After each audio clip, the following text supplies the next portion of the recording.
Chevrolet Sports Update. We are 2 days away from the NFL draft, where the Bills are currently slated to pick 30, and we'll see if there are any veteran trades as well. Albert Breer of Sports Illustrated reported yesterday that some in NFL circles believe that Jameson Williams could be traded, the wide receiver, speed receiver from the Detroit Lions, who will need a contract. Kind of implied that's why he would be traded, is Detroit doesn't want to pay him. Also, Adam Schefter said that Travis Etienne in Jacksonville is a player that could be expendable for a draft day trade as well. Schefter also included George Pickens of the Pittsburgh Steelers under that category too. One other draft note from Breer from earlier in the day. He says that Shedeur Sanders could fall out of the first round from people that he's talked to in the league. To the Stanley Cup playoffs. Last night, Washington and Montreal got rolling. Alex Ovechkin, 2 goals and an assist. The Capitals win 3-2 in overtime. That was actually Ovechkin's first ever playoff overtime goal. Winnipeg beats St. Louis 2-1. They're up 2-0 in the series. Dallas bounces back with an overtime winner against Colorado to even that series at 1 apiece. And then lots of goals late last night. The Kings beat the Oilers 6-5 in Jeff Skinner's first ever playoff game of his career. In the NBA playoffs last night, the Nuggets barely fall to the Clippers at the end despite leading most of that game. That series knotted at 1 apiece. The Knicks fall to the Pistons, Detroit winning by 6. That series also tied 1-1. That's your Paddock Chevrolet Sports Update. Paddock Chevrolet celebrating 90 years of being your hometown dealership.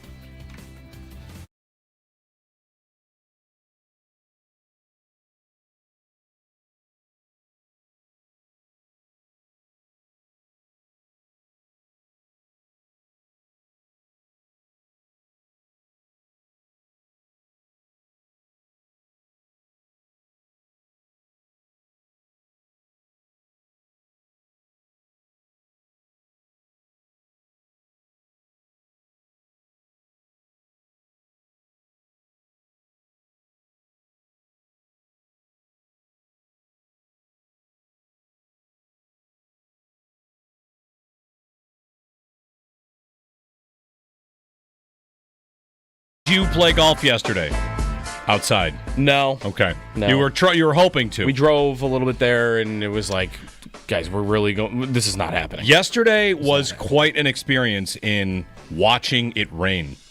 Mm-hmm. It rained 8 different times. Yeah. Where in our house, and every time it rained harder.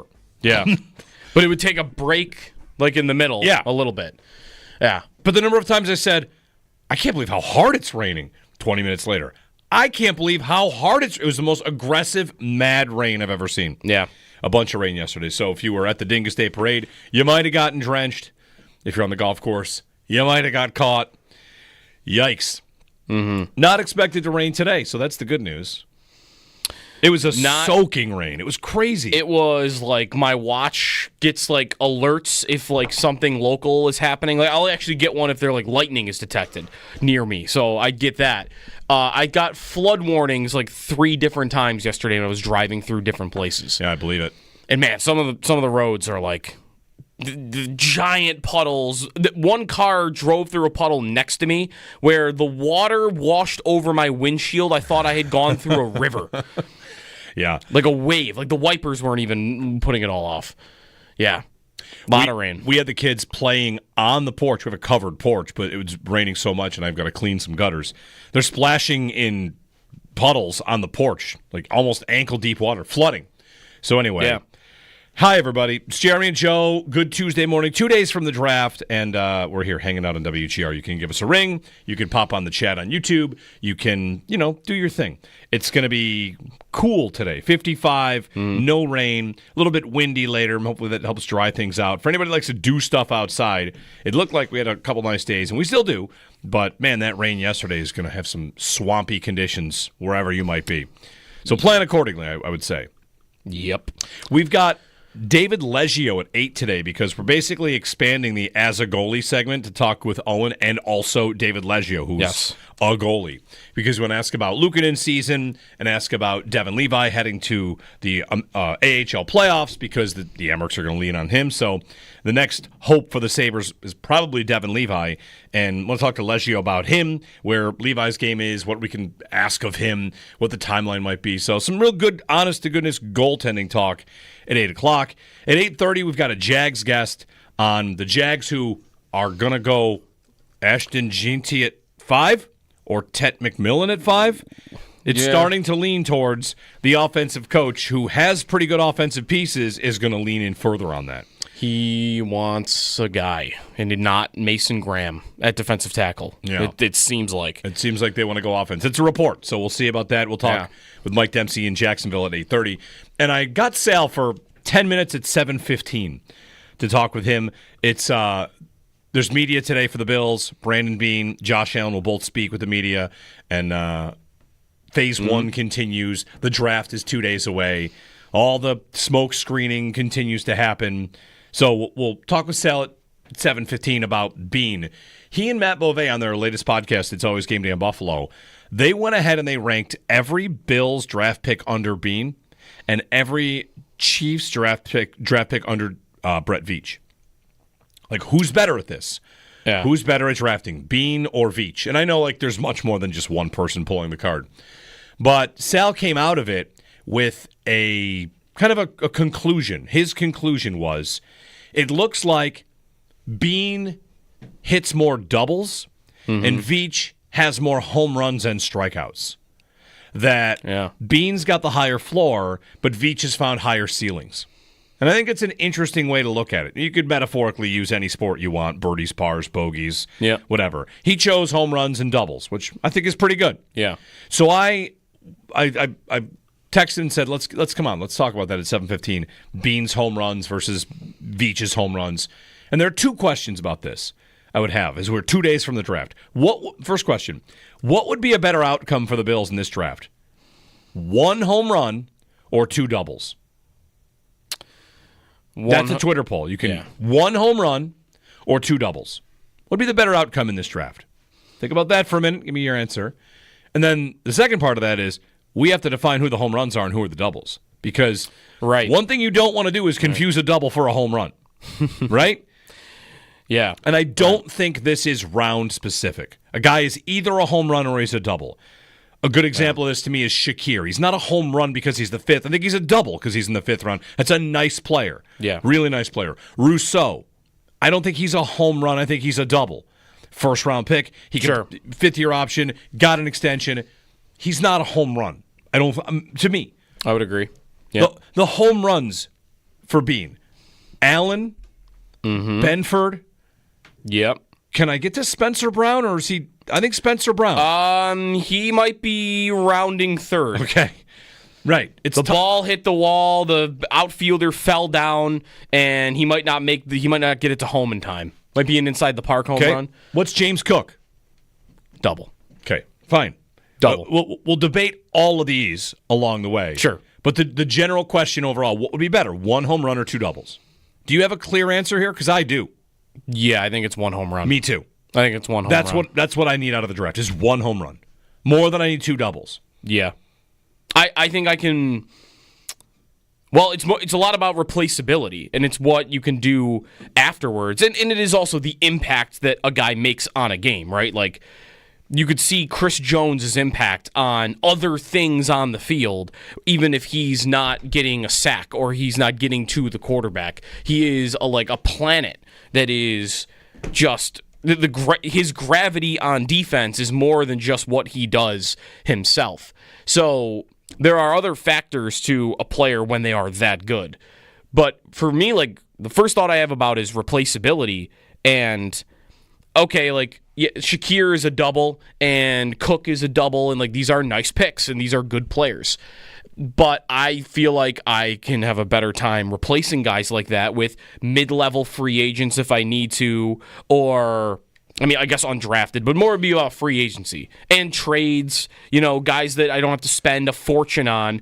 Whereas like a Chris Jones, just for example. Never available. Bean said this summer, I'd love to have a Chris Jones. Let me know when they're available. He said that about Tyreek Hill. He said that about Jamar Chase. You just can't get your hands on them. So the other guys, you can get a lot closer to that. I could go find a Khalil Shakir if I really needed to, right? Like if Shakir never developed. He didn't. And this year they needed a slot receiver. They'd probably find their way to a pretty darn good slot receiver. Maybe Christian Kirk would be on the team right now, right, or something like that. They'd find their way to a pretty good player, but. Yeah, the home run caliber guy, I mean, I don't think you can just as easily find that person. So you got to do it in the draft. Yep. You got to find ways to do it in the draft. Milano would be this too, but that's predates Bean. Milano predates Bean. How So about Deion Dawkins? Predates Bean. Tre'Davious White predates Bean. Yeah. Those are some home runs. There were some home runs a little bit before him. Yep. But looking up and down the roster, I mean, there's a lot of good picks. There's a couple of swings and misses, but some are higher profile than others. What's Osiris Torrance? He might be a home run. I mean, he is coming right away. He's about to get big money as a guard. He's pretty darn good. Whatever. Like to me, Ed Oliver is not a home run. Ed Oliver's a double. Nice player. Yeah. Extended him, and here we are. Like we always are, saying like, okay, he's pretty good. Not a bad pick. Not a bust. So that's how their roster is built. The roster is built with a lot of doubles and one. Yeah. They don't have a home run. They don't have a. They have a couple. I mean, Allen being a home run is obviously most important. Right. He's like a 3-run shot, or right. he's a grand slam. He's a home run beyond a home run. Right. And that carries a lot of things for them. But this kind of gets to the idea of trading up versus trading down, and whichever way gets them to the elite player, which we probably won't know right away, and maybe not even for year one. Maybe the Bills drafted a home run last year, and we just haven't seen it yet because Keon Coleman's going to develop into that, or Cole Bishop's going to develop into that, or Javon Solomon, or whoever. But, Kincaid, double at best. Just we know he can play, but that has not turned into the home run pick. And I really like the way that Sal said that, because it made it not as clear as who was better, but how results, different types of successes make a difference here. And that's what I want from the Diggs trade. Home run. Yeah. That was a home run of a trade. Other trades that they struck along the way, maybe not as much, The thing I want to ask Sal is, are the Chiefs, I'm looking at their draft history, do they really have more strikeouts, though, as we look over time? Like, they've got home runs, right? They've got, we played the same game with them. Trent McDuffie. Home run. L'Jarius Sneed in round 4. Home run. Worthy, too early to tell. Definitely too early. Double. Is Rashee Rice a home run? Not yet, but he's a strong double. What about Creed Humphrey? I think that's a home run. I think that is too. What about Karlaftis? No, that's a double. Sure, yeah. So there's a few home runs. It's more than what the Bills had. Who are their strikeouts? Sky Moore in the second round. Clyde Edwards-Helaire is that. Yeah. But is that more than the Bills? Not really. They have a miss in the first and a miss in the second. Yeah, like Edwards, they missed on Edwards-Helaire. The Bill missed on Kyer Elam. They missed on Sky Moore, and the Bills missed on Cody Ford. Sure. So, I don't know that part is different though, because that's the idea in baseball, isn't it? That the trade-off of swinging for the fences and going for home runs, and what has made the sport a little bit less appetizing to people, is everyone's just going for home runs, which means they strike out more often. But in this case, are they going for home runs, or is it just kind of worked out that way? Like, is there some difference in their draft philosophy? Do they go for more high-ceiling players? What is it? Because whatever the consequence of going for the home run is supposed to be you strike out more, and I'm looking at their draft history, and I'm not sure they strike out more. Right. Than the Bills do. Fair point. So, in that way, kind of like their draft history a little bit better. Not a lot better. Like, the Bills don't have a ton of total misses. I mean, Elam is really kind of the only one there where, like, the guy just can't even get on the field for you. So that's kind of it. And, again, Kansas City has one or two of those as well. But I've seen more difference makers in a big way on these list of drafts from them in the last 5 years than I see from the Bills.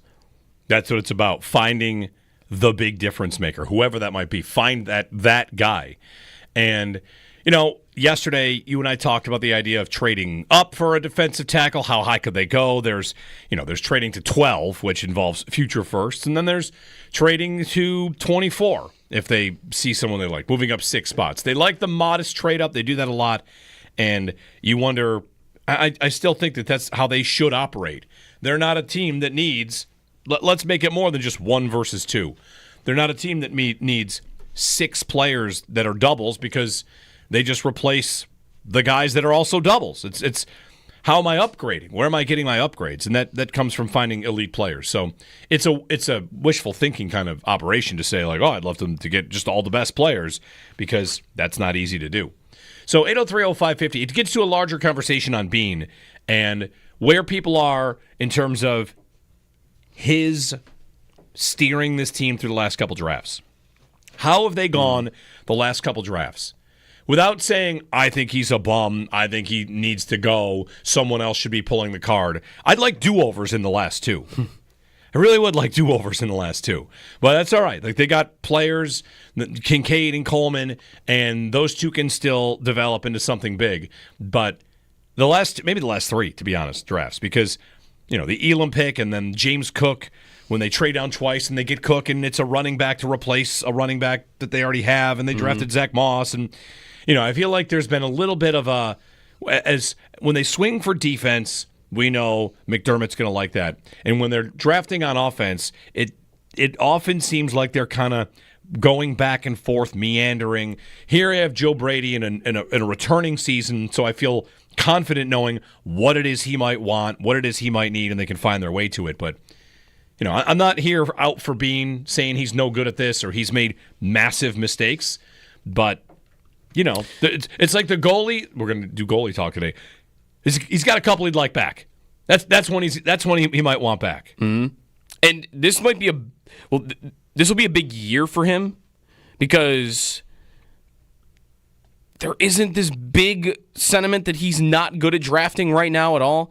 But in a year, if he doesn't get some development from Coleman and Kincaid, it could really start to turn against him as, what do you really do here? I mean, you do the cap, and you are, you're getting some free agent signings, some that have worked, and you hit on some day 3 picks, but I got so many misses early.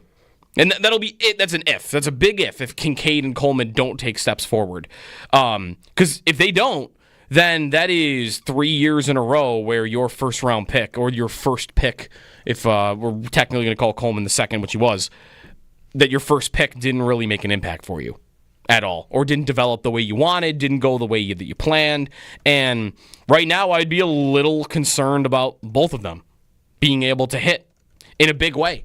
I mean, Kincaid, I might think, is more likely not right now because of all the injuries and his skill set coming in. I liked more than Coleman's, but it's going to be a big test for. And it's not even really. It's for the roster. They kind of know what they have. It's more about. This is more a conversation about how is Bean viewed. Is he viewed as this expert of the draft and he's nailed all these picks? I think if these 2 guys don't develop, then that narrative might start to shift for Bean in the wrong direction. He can make up for that by nailing a pick this year that makes an impact for them. Mm-hmm. But remember, in the AFC Championship game last year, like, none of his draft class was on the field making a difference.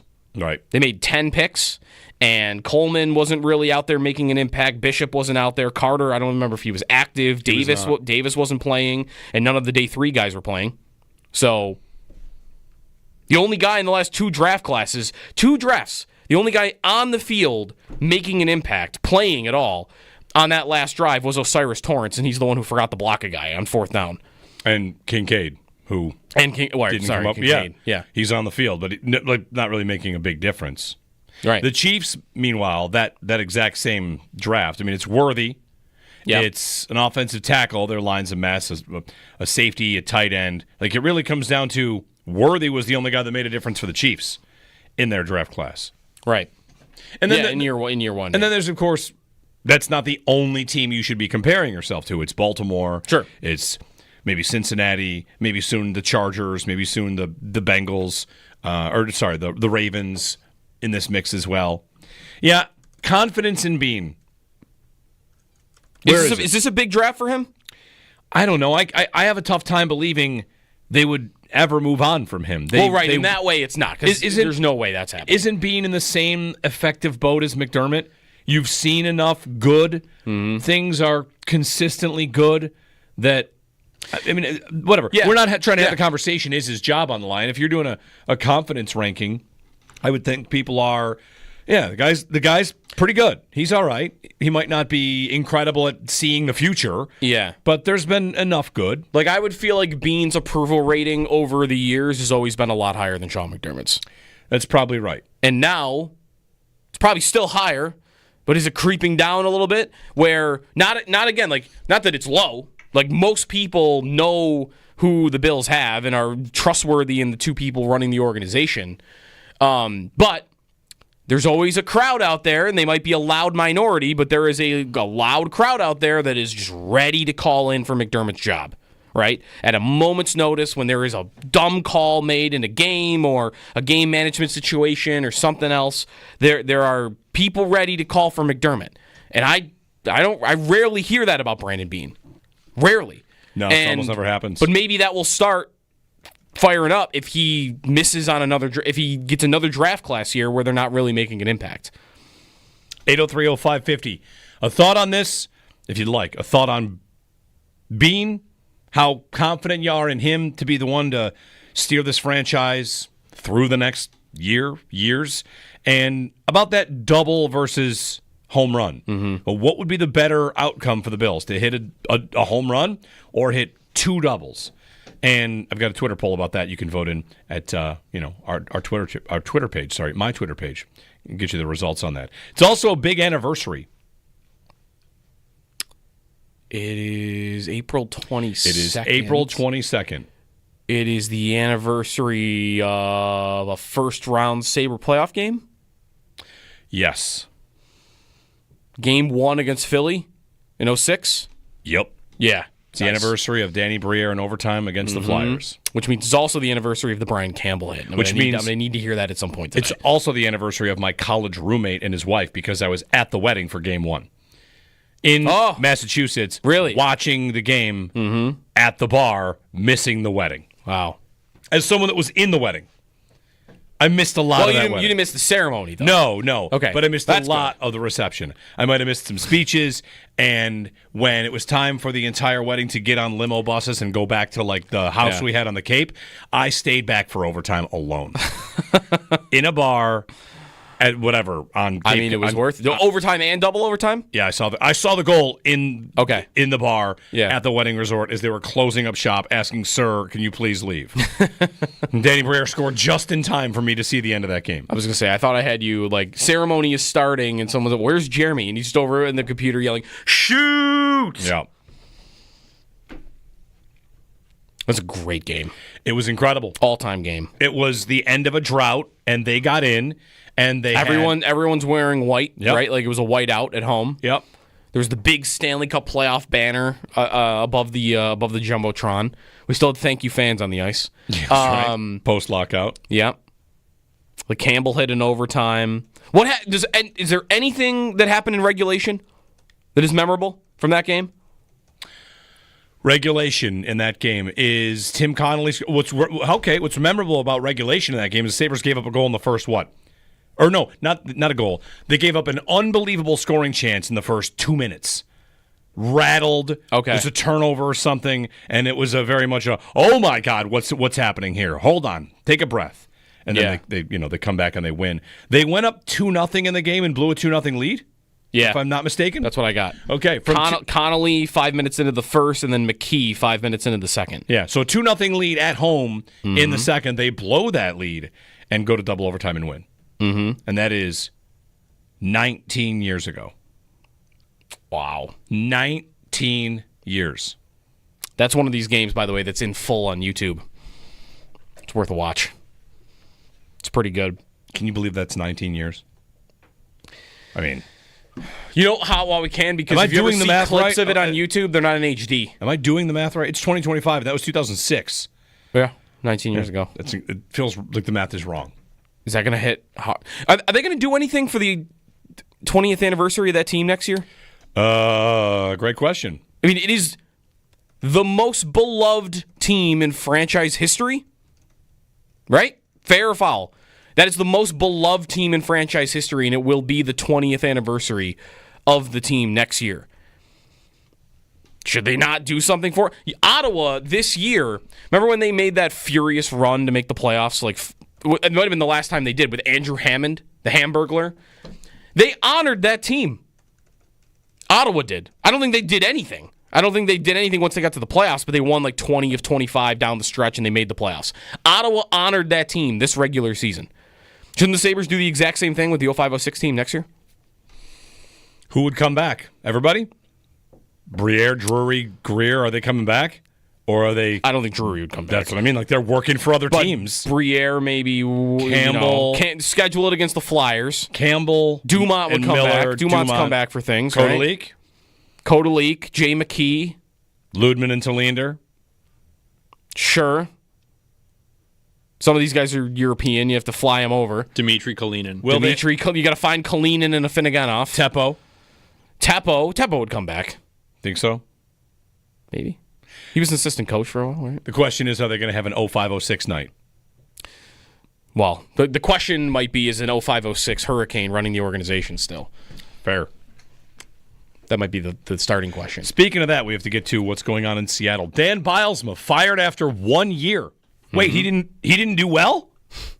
Huh? And they're elevating Jason Bottrell to be the GM. Yeah, what a day in Seattle. Congratulations. My hater status of Seattle is alive and well, strong. Yep. Jason Bottrell is the GM. I'm excited to rehash his epic failures that the NHL media will try to gloss over and say are, quote, not his fault. Direct quote from Greg Wyshynski of ESPN.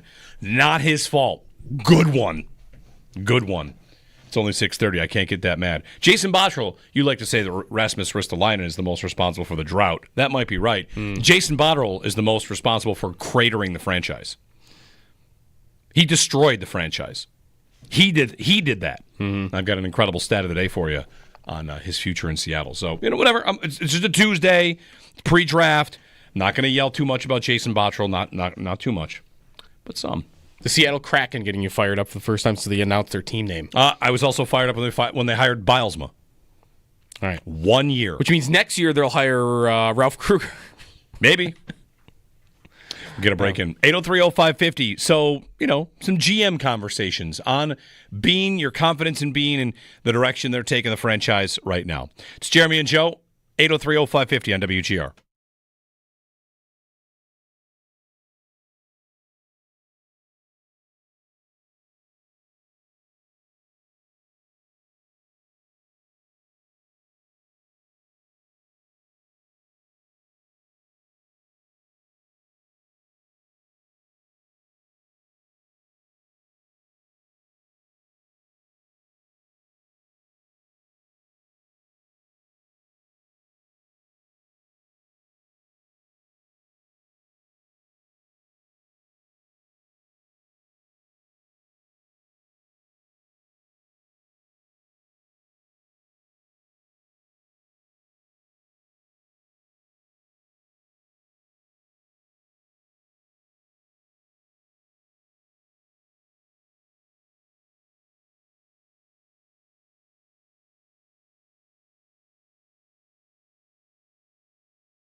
This is a Paddock Chevrolet Sports Update.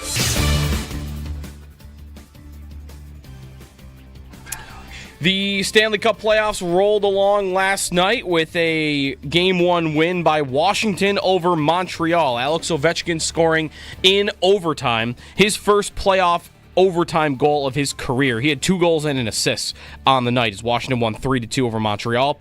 Jets over the Blues 2-1. Winnipeg up 2-0 in that series. Dallas evens the series with Colorado with an overtime win. And then the LA Kings take Game 1 against Edmonton in what was Jeff Skinner's first career NHL playoff game. In the NBA playoffs last night, Clippers over the Nuggets, Pistons over the Knicks. Both of those series locked up at 1 game apiece. We're 2 days away from the NFL draft. There could be some veterans on the move. Albert Breer reporting that Jameson Williams could be traded from what he's heard in NFL circles. And Adam Schefter listed both Travis Etienne in Jacksonville and George Pickens in Pittsburgh as players that could be dealt this weekend as well. Those are your Paddock Chevrolet sports headlines. Paddock Chevrolet celebrating 90 years of being your hometown dealership.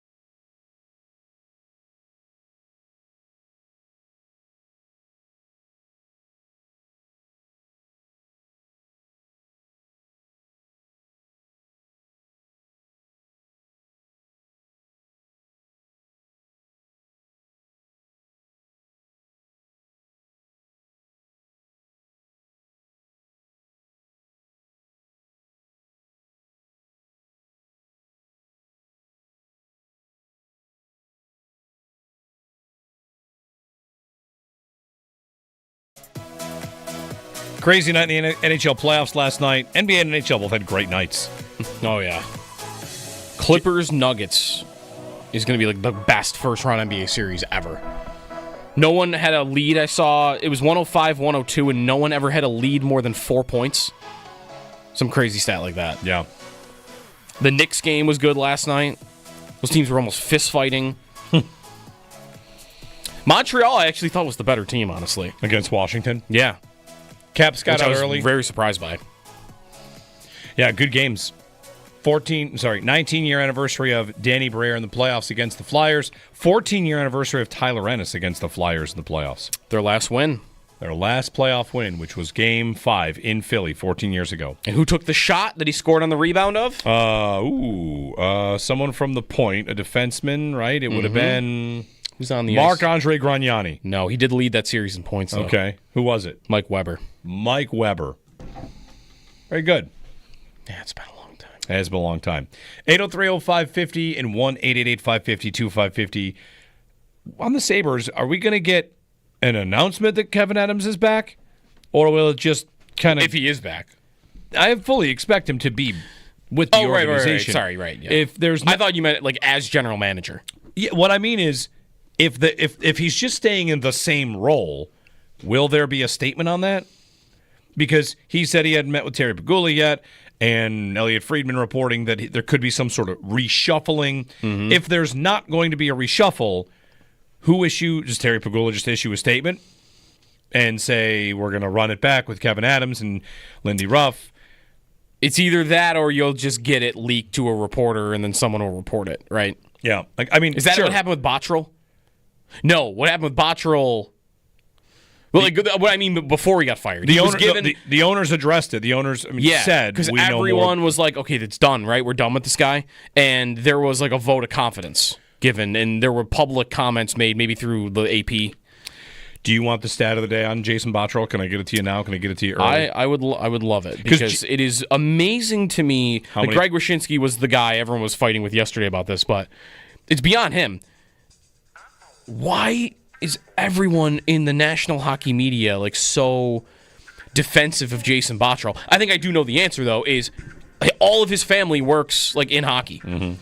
Right? Like Jennifer Botterill works for Sportsnet, and I think he has another sister that works like the Botterills are in hockey media.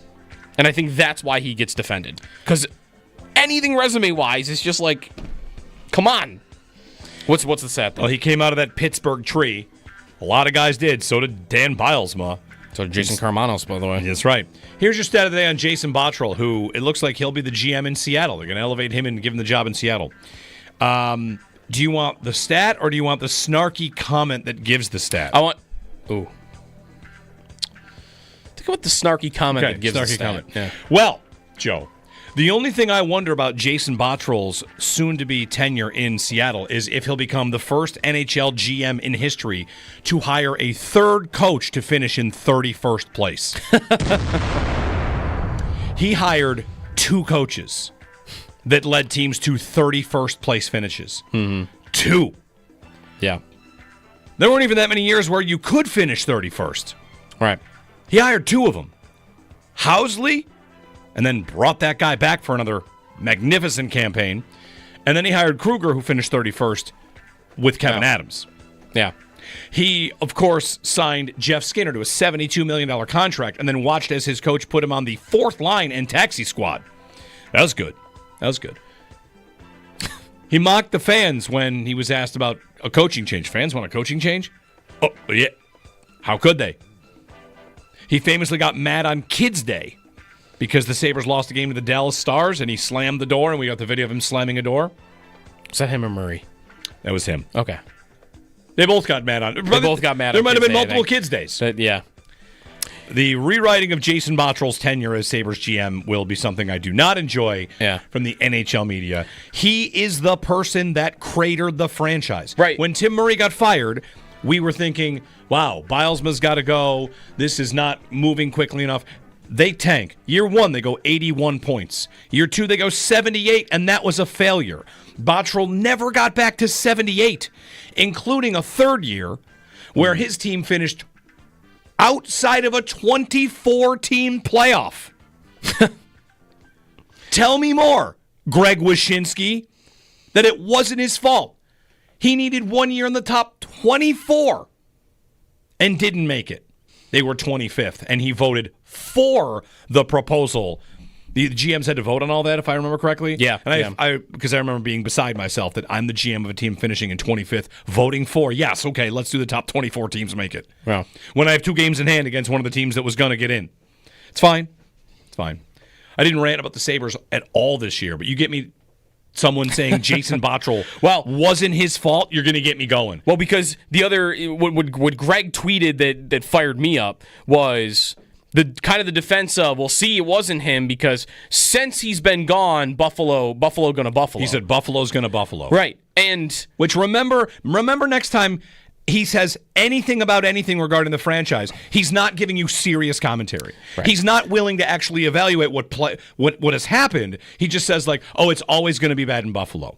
Good to know, man. Good to know that's your level of analysis. Right. Which, by the way, like, since he left, that's when his draft picks should be finally arriving, right?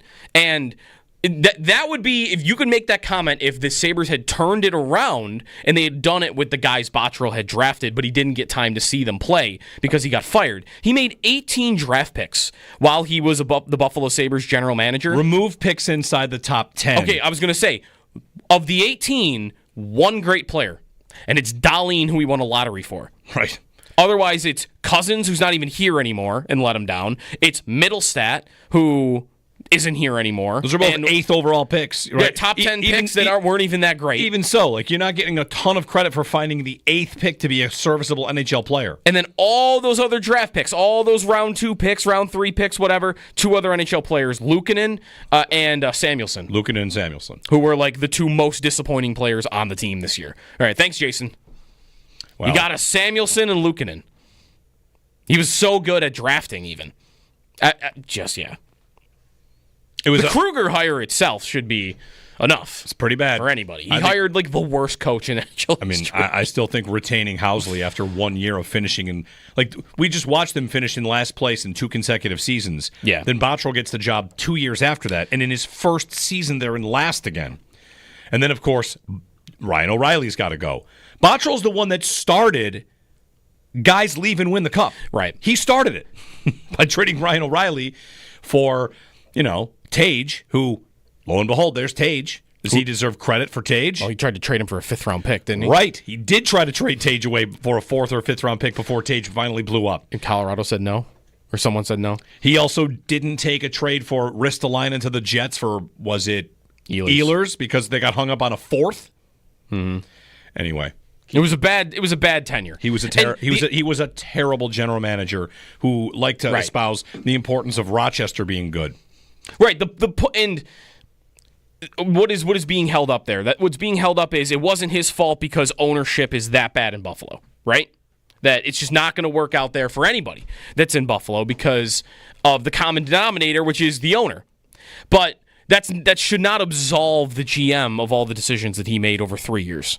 No, all these players that you're seeing win the Stanley Cup where we say, wow, they actually had really good players and they couldn't put it together. That was his team. Right. It really was his team that couldn't get out of 25th? Tell me again how it wasn't his fault. That did get me going yesterday. I'm still mad about it. It's fine. We can find any emotion in this hockey team. I'm up for it. 803-0550. Rich in Lakeview before the break. Hey, Rich. Hey, good morning. I love listening to you guys get on Botterill. It's like my old man. This is exactly the way I feel when I see every sports team continually do that walk-up runway, I'm wearing suits kind of crap before a game. Can we get rid of that stuff, too? Especially like WNBA. You make as much as a fourth-grade elementary school teacher. We don't need the fashion run-up. So it's good to hear some passion here. But you were saying, what was the most beloved team in Sabre history? I have to say it was the 74-75 team. They were revered. But it was the 50th anniversary of that team making the Stanley Cup playoffs, losing against the Flyers. Was it spoken about once around the arena? Did the Sabres even acknowledge that? So for them to think next year they're going to do the 06 team, I doubt it. I mean, from game presentation, they're just tone deaf to what the fans want. I mean, again, when you come in, you have to play cup holder roulette in the bottom bowl to see if you're going to have a cup holder for your $17 beverage. I doubt very much that these guys are going to acknowledge that 06 team. And really, what's easier to find, UPL's old form or Kalinin in Europe?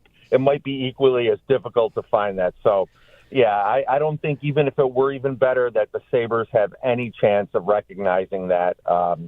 I mean, it's as much as we loved and much it was beloved for your generation, I think they're just tone deaf to every aspect of the fans. And, I mean, Botterill is a great example of that because we lived through it, and now history's being rewritten, and it's equally as bad. So, hey, great to have you back after this. I hope you enjoyed your holiday, and our frustration will keep going. Go Sabres. Thanks, Rich. One thing I would say about the idea of honoring the 05-06 team, I'm not sure what you would honor. Now, if you wanted to honor 06-07, they did win the President's Trophy. I know that trophy is not viewed as anything of mega importance, but that is something they won. 05-06 had a thrilling, great season. They were beloved, of course, and they go to the conference final. You know, right. What am I commemorating?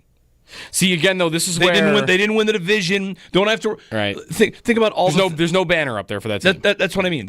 What am I commemorating? Just we loved the vibes of this team. I'm not saying you shouldn't. I'm just saying if you're going to remember a team in your franchise's history, you know, something along the way. Let's do this with the Bills. What teams are worthy of remembering? The Bills have won the division 5 times. Yeah. The drought-breaking team. When the drought-breaking team is worthy of it, how about the team that goes to Houston and loses? Would that team get remembered for anything? Did not win the division. It was exciting. Josh Allen's first playoff appearance, but a 20-year look-back moment to remember, honor a team. I feel like I'm going to want something, an actual. This is what they won. And 05-06, it might have been my favorite Sabre team ever, but they didn't actually win a thing to do that with. That's all I would say, if I'm pushing back on it. 803-0550. It is. I guess I didn't realize that because I think Rich is right. Did they speak a single word about the 50th anniversary of 74-75 this year? Was there even like a... Maybe I missed it. Was there something at like Sabres.com where they talked to Lorenz and Don Luce and Gilbert Perreault and all the guys about that team? Danny Gare? I don't know. I didn't see anything. There certainly wasn't anything like in terms of a night. Right? No.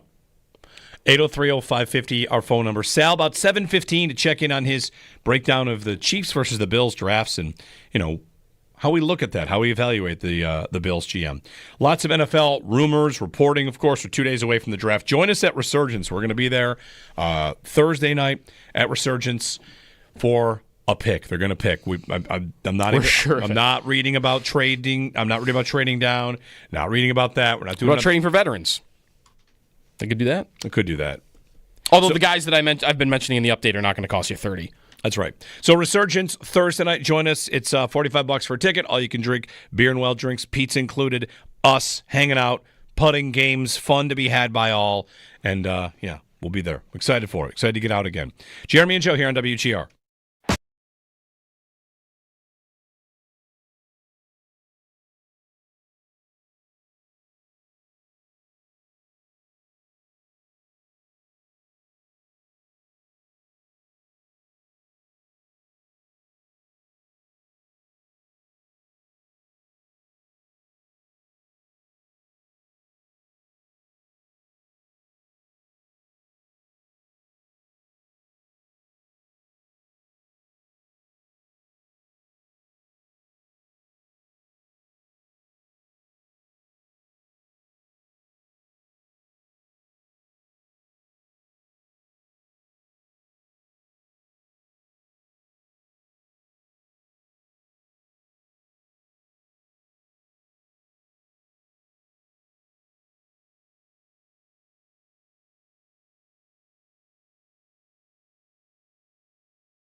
Make sure you get the WGR VIP golf card. Yeah. What do you get with that? That's what you're asking, Joe. I know what you're asking. What do you get with a VIP golf card? Where can I swing some clubs and fix my swing? The WGR VIP golf card, go to getmyperks.com and you'll click on Buffalo. It's $129 and you get 8 golf establishments. You get 18 at Diamond Hawk, 18 at Shamrock Hills, which is formerly Holland Hills, 18 at Attica's 10th hole and golf course. You get Encore golf balls, a dozen golf balls from there. 18 at Bobolinks, $25 gift certificate to Rick Zurak's Golf Warehouse, and 18 holes of Destroyer Park Golf, which is a different kind of golf, but it's golf. And all that comes your way for $129. Oh, and an hour at Golf Dojo, the simulator. So, like, adding up all the values, I got 18, I got 18, I got 18, I got an hour in the simulator, I got a dozen golf balls, I got 18, I got a $25 gift certificate, and I got 18 at Destroyer Park, all that for $129. So get out there and do it. It's a deal. Yeah. I'm going to be golfing soon. I'm so ready. Outdoors this week. I've got eyes on Sunday. Yeah, you better hope it doesn't rain again, though, between now and then. What are the odds of trying today? Low. Low. It's going to be, well, depends on where you go. Flooded. Should be wet. But in most places, I think where you're going, it'll be flooded. Pretty muddy. You've never done the night golf before? I have. You have done night golf? Yeah. Okay. Yeah. Love night golf. A lot of fun. 803-0550, our phone number. Sal's joining us on the other side. We'll get back to our poll about home runs versus doubles and, what it really is about what the Bills want here. It seems like, we're waiting on this draft to get rolling and hoping the Bills can just get someone that the analysts tell us this guy could become a star, could become a stud. You tell me it's an edge rusher. I was listening to Joe Marino driving in this morning, and he's kind of with you. Yesterday you said you think edge could really be the move at 30 based on the way the board's going to fall. So, edge, tackle, corner, and receiver further down the board. I found another sleeper receiver name, Torrey Horton, Colorado State. Okay.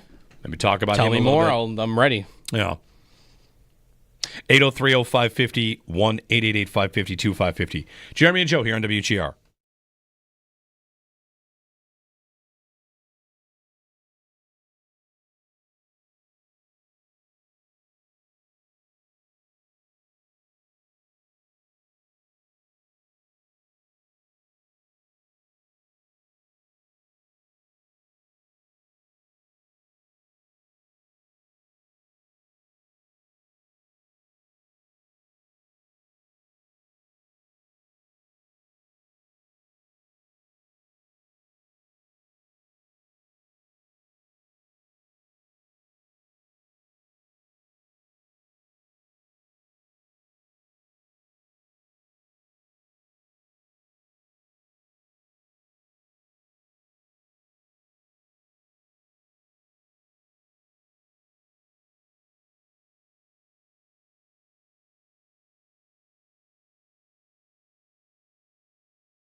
This is a Paddock Chevrolet Sports Update. 2 days until the NFL draft, the Bills slated to pick 30th in the first round. There are some reports about veteran players that could be on the move from yesterday. Adam Schefter reporting that both Travis Etienne, Jaguars running back, and George Pickens, Steelers wide receiver, could be moved during the draft this weekend. Albert Breer adds that some in NFL circles believe that Jamison Williams, speed receiver of the Detroit Lions, could be traded this weekend as well, pointing to contract being needed to sign soon between Williams and the Lions as the reason why. Breer also says, by the way, that Shedeur Sanders could fall out of the first round into round number 2. To the Stanley Cup playoffs, the Capitals take Game 1 over Montreal. Alex Ovechkin scoring a playoff overtime winner. That's the first playoff overtime winner of his career. Winnipeg over St. Louis, 2-1. They take a 2-0 series lead. Dallas evens it up with Colorado with a 4-3 win. The Kings take Game 1 over Edmonton in what was Jeff Skinner's first NHL playoff game. NBA playoffs last night. The Knicks fall to Detroit by 6. The Clippers beat the Nuggets by 3. Both of those series are now tied at 1 game apiece. That's your Paddock Chevrolet Sports Update. Paddock Chevrolet with you for the extra mile.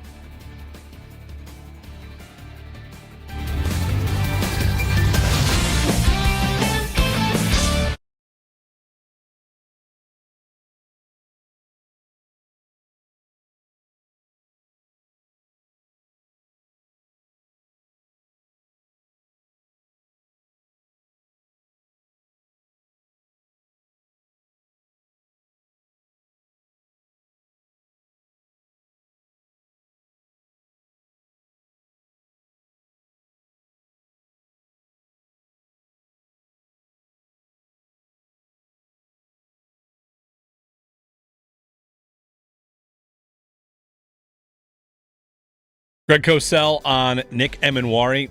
You see him sometimes mocked to go to the Bills. Jeremy and Joe, good morning. At some point today, I got to tell you about the incident with the popcorn bowl last night. Not the actual popcorn bowl, but there was a popcorn bowl slash a sick kid, and there was an incident last night. I'll tell you about that later. And you'll eat popcorn out of that bowl today? No, we have enough bowls now. Oh, really? Yeah, it was when you were a kid. Now these bowls are so available. Yeah, but they're kids. They're so available. Yeah. Anyway, good morning. It's Jeremy and Joe here on WGR and on YouTube and on Twitch and wherever you can catch us. Draft is 2 days away. I just found you help me out here. I think I found the worst mock draft that we could possibly imagine. Okay. I know what you're thinking. What? You don't like defensive tackle? You don't like what? So there's a full 7-round mock draft from Chad Ryder, NFL analyst. Okay. And draft analyst at NFL.com. Okay. So I scrolled. I'm like, all right, what happens here? What happens? The Bills? Yeah. Never mind, I found the answer to my question already. I'm so conditioned to they trade down. The Bills trade up in this draft, not down. Okay. Because he has trade with the Bills, the Vikings.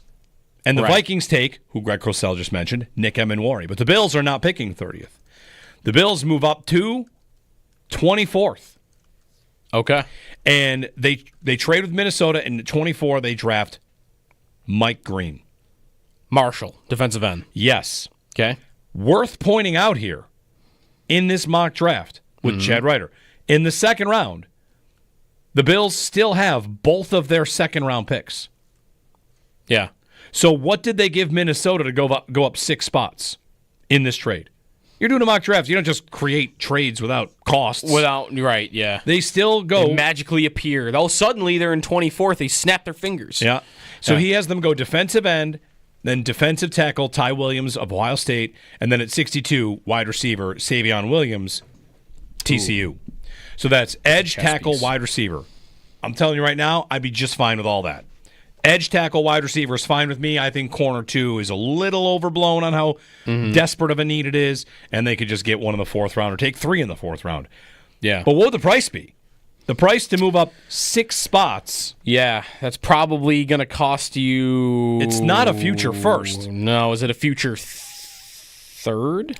The price to Future go second? from 30 to 24 is 120 points. And that is a third-round pick that they don't have. So maybe next year's third or next year's second. Like a future second-round pick? I suppose you could do that.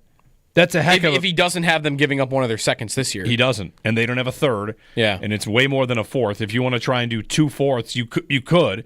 If you're Minnesota, you take 2 fourths to move down 6 spots in the first round? How does the value chart sound on a trade where like the Bills move up 6 spots and in exchange they trade down from one of their second-round picks into the third round? That might work, but That might work better. But again, he's got them having both their second-round picks. Right, so they move up. That's not the move. So right? he's got them moving up 6 spots in the first round, not giving up a second. Yeah. Future second or third, possibly. His mock is interesting to look at, too. You made this point yesterday. Everyone might be a little bit all over the place with where guys could go. Could guys go at 20 and also at 50 given the day? I mean, the guy that goes 1 pick before the Bills pick Savion Williams in Chad Ryder's mock draft is Carson Schweisinger, who we talked about yesterday. Schefter pointing to, he might go in the first round, and he mentioned the Bills. Mm-hmm. Here he is going at 61. How about Landon Jackson going at 59 to the Chiefs? He's been mentioned for the Bills at 30. Absolutely. I've seen him in first-round mock drafts. And then there's James Pierce, who Detroit is getting taken in this mock at 60, second round. And Chris Trapasso just ranked him as his number 1 overall prospect at CBS Sports, which is wild. I can't wait to hear Chris. Chris will be on the show up in the Bullock tomorrow at 4. He does them weekly, so... Pierce is often a first-round pick. I saw him one yesterday where he went 18th, and here, even if you like Chris having him at number 1, I think he's right now probably the only person that has that. Mm-hmm. But even yesterday, I saw Pierce going at 18 in a mock, and then this morning, here's Pierce going at 60. Like, how many prospects are just that much variance? It might be a lot of them. I think this draft is going to be about that. It's going to be about surprises in the first round and disagreement about, wow, I had a second-round grade on this guy. Yeah. All these teams have different needs and different situations. Like, the draft is not – these players are not selected in a vacuum. 803-0550, our number. We'll get to Sal in a moment on Bean versus Brett Veach. He's going to pop on in about 5 minutes. Jamison Williams, anybody? Color me intrigued. This idea in Detroit that they want to upgrade at receiver because – they're not going to pick up the 5th-year option on Jamison Williams, and that's why they would move him, is they're just not going to go in that direction. They'd go somewhere else. They have Amon-Ra St. Brown, of course, and Jamison Williams, and last year they had Tim Patrick. I find it kind of, you know me and my obsession with getting the best weapons possible. Amon-Ra St. Brown is, of course, awesome. Yeah. And here's Detroit talking about wanting to upgrade. Yeah. From Jamison Williams. Who's a good receiver. Who is very dynamic. You said 1,000 yards. And Ben Johnson schemed him into the offense, and when he was able to scheme him in, he had 1,000 yards last year? Yeah. Williams? 15 games. He had 58 catches for 1,001 yards and 7 touchdowns. 58 catches, 1,000 yards. Yep. He's a big play guy. He's a vertical speed guy. If you go back far enough, Jamison Williams, the dream was his ACL injury was going to make it so he would fall to the Bills that year, and he didn't. He went 11th to the Lions. Was 11th? Was it teens? He went 12th. 12th, okay. Yep. He goes 12th to the Lions in a year where we had hoped, hey, this potential number one receiver goes late because he's got an ACL injury. He goes to the Lions. Right. Since going to the Lions, he's had his share of issues. Oh, yeah. Suspensions, gambling. He's been held off the field. Like, if this is one part where imagining him on the Bills might get tripped up because his availability hasn't been there, and it hasn't just been because of injury. It was injury when he came into the league, right? But then he got suspended for gambling. Remember that? He got suspended for gambling. He had that incident with, there was like a gun in his car. That didn't end up resulting in a suspension or anything else. But then he got caught doing PEDs. So then he got suspended for that for a couple of games. Which means the Bills cannot sign him because they signed two guys for that this offseason? Well, I mean, that he's already served that suspension. That was last year. But I mean, I feel like getting another player that has that history, has run into that, it was a bad. So is it a bad look?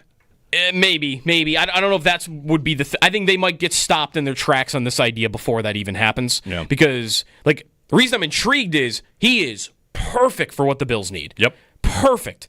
But I've got all this stuff, the gambling suspension and the PEDs and the injury history that goes back to his ACL getting torn in college. He hasn't been able to stay on the field, and I've got to pay him. Yep. And that's the thing that Detroit doesn't want to do right now. Sal Capaccio jumping in. Sal, we're talking Jamison Williams here. There's a report that the Lions might move on from him because they don't want to give him the fifth-year option. And I might want to make a bigger point here because one of the things that you remember the Patriot way and things that happen when you have a franchise that has a good established culture like the Bills do and a history of winning, somewhere in that process, a team usually gets to, you know what?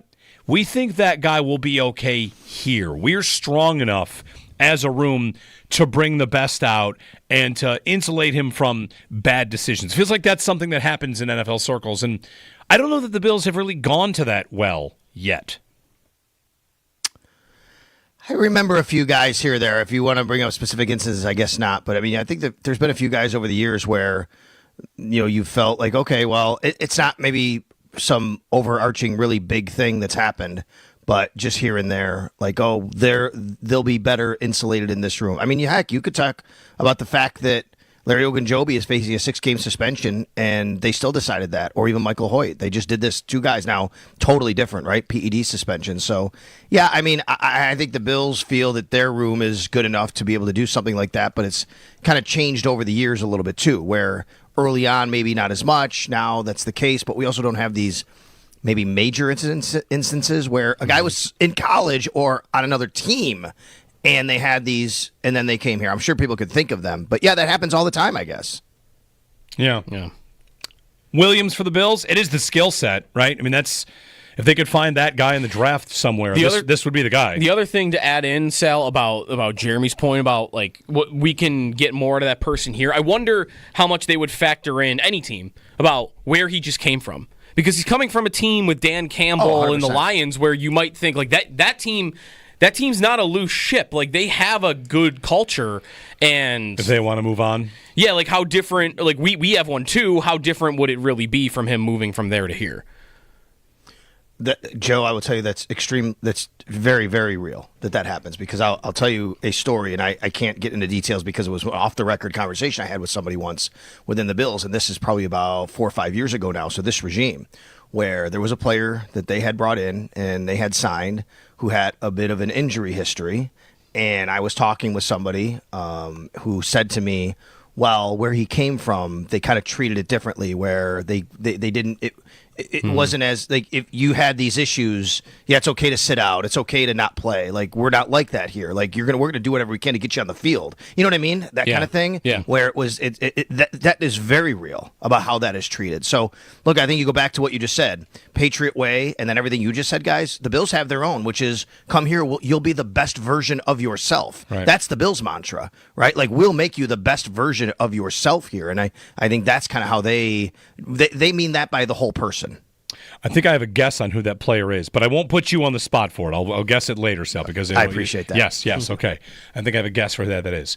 Sal, so, all right, we've got we started talking about what you and Matt Bove talked about on your podcast, It's Always Game Day in Buffalo. You guys went ahead and ranked the Bills' draft picks under Brandon Beane and the Chiefs' draft picks under Brett Veach. And I like the way that you described the conclusion that you came to, which is that Veach might have had more success getting home runs, where Beane has been safely hitting doubles. Less or fewer misses, but lots of middler guys as opposed to Veach hitting at the high end. And I wonder if you could tell everyone how you got to that process. And it led me to the question of what should you want in this draft? Should you want a home run or should you want 2 doubles?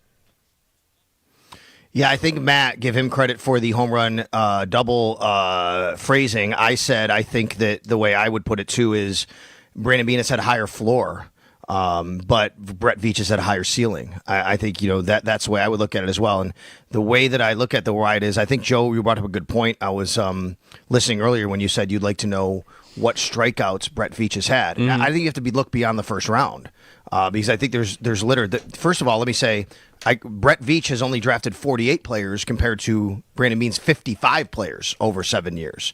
So there's 7 less. Now, that's not a ton, but that's about a full draft class.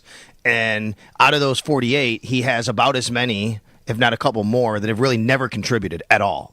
I'm talking all rounds here, okay? Whereas, sure, both teams have had guys like this, but I think you could find more from Brett Veach throughout all the rounds. If you're looking at first round, I would say even last year, look at Felix Anunse-Uzoma hasn't really done anything. But sure, first round, last year, who knows? I think Clyde Edwards-Helaire, in the context of a first-round pick, maybe not a strikeout, but he's probably about a single, right? And you have that with Kyer Elam, there's no doubt. Then look at the second round. Sky Moore, Breland Speaks, Kingsley Sumayashia. I mean, these are guys that just aren't playing or out of the league or haven't done anything. The Bills have a couple. Boogie Basham's right there, but that's probably the only one for the second round pick. And then I think where you really get it from Brett Veach is in the middle rounds. I mean, they have guys that who are these guys? They've never played, right? Darian Kennard, B.J. Thompson, Armani Watts, Jared Wiley. Now, the yellow number that I use, guys, represents what Pro Football Reference's weighted and value is to them. I've had way too many people. I knew this was going to happen. They're focused way too much on that number. How does Taron Johnson only have 34? Fine, don't worry about the number. I just needed a baseline to rank these guys. Like, I had to have a baseline. If you really want to know how Pro Football Reference does their weighted value chart, you can go look that up. That's fine. But I'm not here to debate the number. But what I am here to say and tell you is the number, when you get down to a 0 or a 1, means the guy's never done anything in this league. He's out of the league or he hasn't been around. They both have some, especially in the end. The Bills have a few. Austin Prohl is one of these guys, right? Marquez Stevenson is one of these guys. But I think you find a few more in the middle rounds for Brett Veach as well. So that's where I would say that. And that's how I got my conclusion. To me, the Bills have to, I'm going to your poll, Jeremy. I think it's important the Bills find, I've said this, Bills have to find more elite talent in the draft, especially in the first round. But here's where I think it does help the Bills what Brandon Beane does and the way he's drafted. I think on a year-to-year basis, because of how he's drafted and has more consistency in doubles, the Bills will be contenders every year. And, of course, they have Josh Allen. But this is how you get to when a guy goes out, you can plug another guy in. Player development. And I know Jamarcus Ingram was an undrafted free agent, but use him as an example. Use Alec Anderson as an example. Use guys who just, you know what? We drafted this guy. He's ready to plug in. We can play him because we drafted a guy that can play in this league. And that matters. Now, on a game-to-game basis, though, you get in these critical moments. It's been the elite players who've made the difference for the Kansas City Chiefs, who've made the tackles, who've made a catch, or in the Bills didn't have that one guy. And I think that's where the difference comes in. Do you see some trend as to why they would have more home runs than the Bills would in terms of how they draft? Because really, like, I could get behind the idea of you want to make draft picks with the idea of this guy's got a really high ceiling, a really high potential to be a star, rather than someone we know is going to be pretty good, but we don't think has much of a potential. But I don't know, like, how often do we mention, Sal, how the Bills love their guys with really high RAS scores? Like, you would think that would be a big part of that, right? Is high ceiling guys are typically going to be the best athletes, and I feel like the Bills kind of do that. So is it just coincidence that this has kind of happened, or is there something you see in how they draft that kind of makes this so? It's a good question, Joe. I don't know, and I'm not close enough to the Kansas City situation to be able to get more into their draft philosophy, but I do wonder are they taking more risks? I don't really know that. I mean, when you see these guys that, they draft, can you say that? But it doesn't have to be a risk to be a home run. There's no doubt. Some of it is just, hey, this is the way the board or draft fell. Like, for example, I know the Bills really liked Trent McDuffie that year. The Chiefs made a deal to jump the Bills, right? I mean, like, that happens. Now, you can say, well, the Bills should have made a better deal. How do they know? They're not on the phone with the team at the same time necessarily, right? I don't know. You could criticize the Bills for it. There's no doubt about it. What I'm saying, though, is, hey, that's just a good move by the Chiefs. They traded up. They got Trent McDuffie. And a few picks later, the Bills got Kyer Elam. Well, maybe the Bills, if they wind up being in that spot where they get Trent McDuffie, now we're having a way different conversation here simply by that one player and how everything fell that particular night. Sal Capaccio joining us on the Western Hotline. They did the breakdown of those picks on the podcast. It's always game day in Buffalo. Sal, today, Brandon Beane and Josh Allen, just those two. Expecting to hear from anybody else today? You never know. I guess you never know. I'm wondering if we do at all hear from Tre'Davious White. The Bills did make his signing official, and even if we did, it might not be today. But I do wonder at some point if we're going to. Trey's last year in Buffalo, he didn't speak to the media very much, as you guys know. We would see him here and there, and he was, he was kind, but he wasn't like publicly did anything on the record with anyone. I think he did a little bit last year once he was in LA and he signed, but he just has not. he has ever since he started to have a couple of the big injuries, we haven't heard from him much. So I do wonder if that's different. And we do hear from him. We'd love to, obviously, but that's one I'm wondering about. And then obviously Terrell Bernard is a captain on the defensive side. A lot of times this time of year, you'll hear that. I will say though, when Terrell Bernard signed his extension, he had mentioned that he was about to be a dad sometime around this time, maybe in May. So just these things happen in life, right? So we're going to be looking at, they're going to send out video of some of the guys working out. We're all going to be looking for James Cook. There's no doubt. There's no attendance from the media other than us asking or looking, just like all of you out there, about the videos. The team doesn't provide that. We don't get to watch these, so we won't know that. It is voluntary, so I'm not sure, how we can guess who's there or not there just by that. But other than that, we won't know. But that would be the thing that I would say, which who we're going to hear from could also depend on who is there and who isn't. And we still have not seen the numbers on the Trey White contract, right? We're still waiting on that. Correct. So now that it was officially signed, what will happen is that contract goes into a system through the NFLPA, and then there's going to be someone who's going to get a hold of that contract through the NFLPA system and say, here are the details on it. So my guess is within the next maybe 48 hours that could happen. Is there... It's funny, like we've already had a little bit of our, does Trey White signing affect their plans at cornerback? And I think the general consensus is probably not. However, if the guaranteed money is big, I mean, again, it's topping out at 6.8. But to me, the difference between $2 million guaranteed and 5.5 guaranteed would indicate how much they expect him to play. I know 5.5 is still not a lot, but that's a big number to guarantee a guy that, sure, he's coming back, Sal. So I feel like even though we've kind of chimed in on that, on how White coming back affects their draft plan, we're about to lock in a better idea once we do see the numbers on the deal. I agree with that. I think the money tells you a story, right? I think that's what you're saying, Jeremy. The money tells you a story. Let's remember, though, I just want to remind everybody, and I don't know if this matters or not to how the Bills think when the money telling a story. No matter what his cap hit is, you have to add $4.1 million because he has a dead cap hit that still carries over no matter what. Like, that's just what happened. They released him last year, and once they did that, his dead cap hit rolled into this year as a post-June 1 cut, 4.1. So if his cap hit this year is $2 million, it's actually going to be 6.1 for Trey White because you have to add the other one in there. But I agree with you overall, which is the money will tell us a story about how much they kind of really feel about him. And again, you can go to not likely to be earned bonuses, which is he didn't play a ton last year. So even if you make bonuses which he can achieve because he didn't hit those numbers last year, it won't go on this year's cap. And if he does hit those numbers, it goes on next year's cap. And that's a way to kind of get around a lot of that too that teams do these days. So we'll see about that. I just think that by the fact that they signed not only Dane Jackson, but now Tre'Davious White, right here before the draft, it's kind of giving them insurance. They don't have to reach and they can wait. And I've always believed that unless it's somebody they really fall in love with, which I wouldn't doubt, at 30 they could take a corner. I've always been of the mind that they'll wait, a round or two. I mean, I guess you could also, it's a really interesting thing we talked about on Always Game Day, by the way, as well. It comes down to this at corner. The Bills have essentially, and I think Rasul Douglas, this ends, that chapter from what it looks like. The Bills traded Rasul Douglas and Kyer Elam for Dane Jackson and Tre'Davious White. And I think that's a good way to kind of look at it and discuss and debate it. Sal Capaccio on the Whistler Hotline. He'll be down at One Bills Drive today as we get closer to the draft. Thanks, Sal. You got it, guys. Thanks. All right. When we return, there's I was thinking about something that it's one of the phrases in sports you hear a lot. I don't know who it's credited to. Might be Marv. Anyway, defense wins championships? No. Oh. I heard that one again yesterday. This one has to do with Nico Harrison. That's who I was. He said it yesterday. And Luka.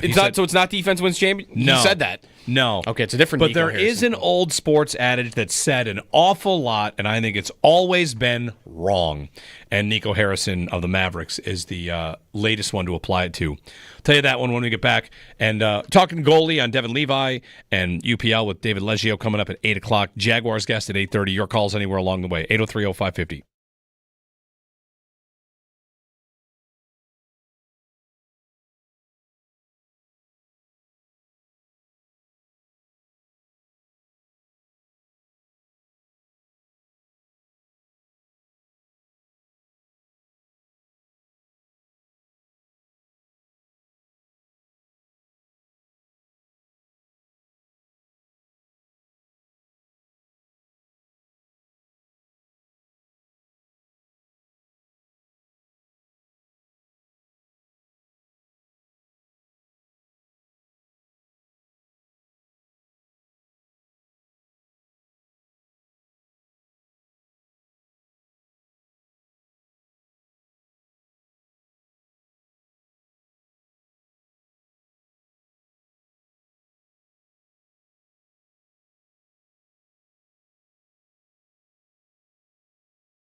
This is a Paddock Chevrolet Sports Update.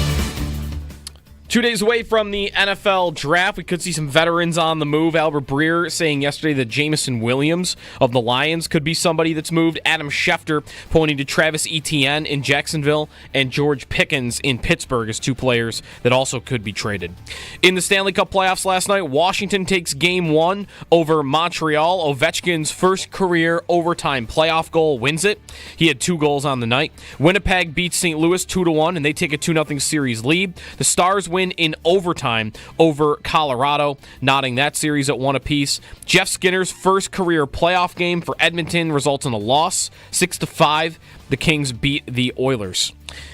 In the NBA playoffs last night, just 2 games. Pistons over the Knicks by 6. That series tied up. Same for Clippers and Nuggets, all square after the Clippers beat them by 3 last night. Those are your Paddock Chevrolet sports headlines. Paddock Chevrolet celebrating 90 years of being your hometown dealership.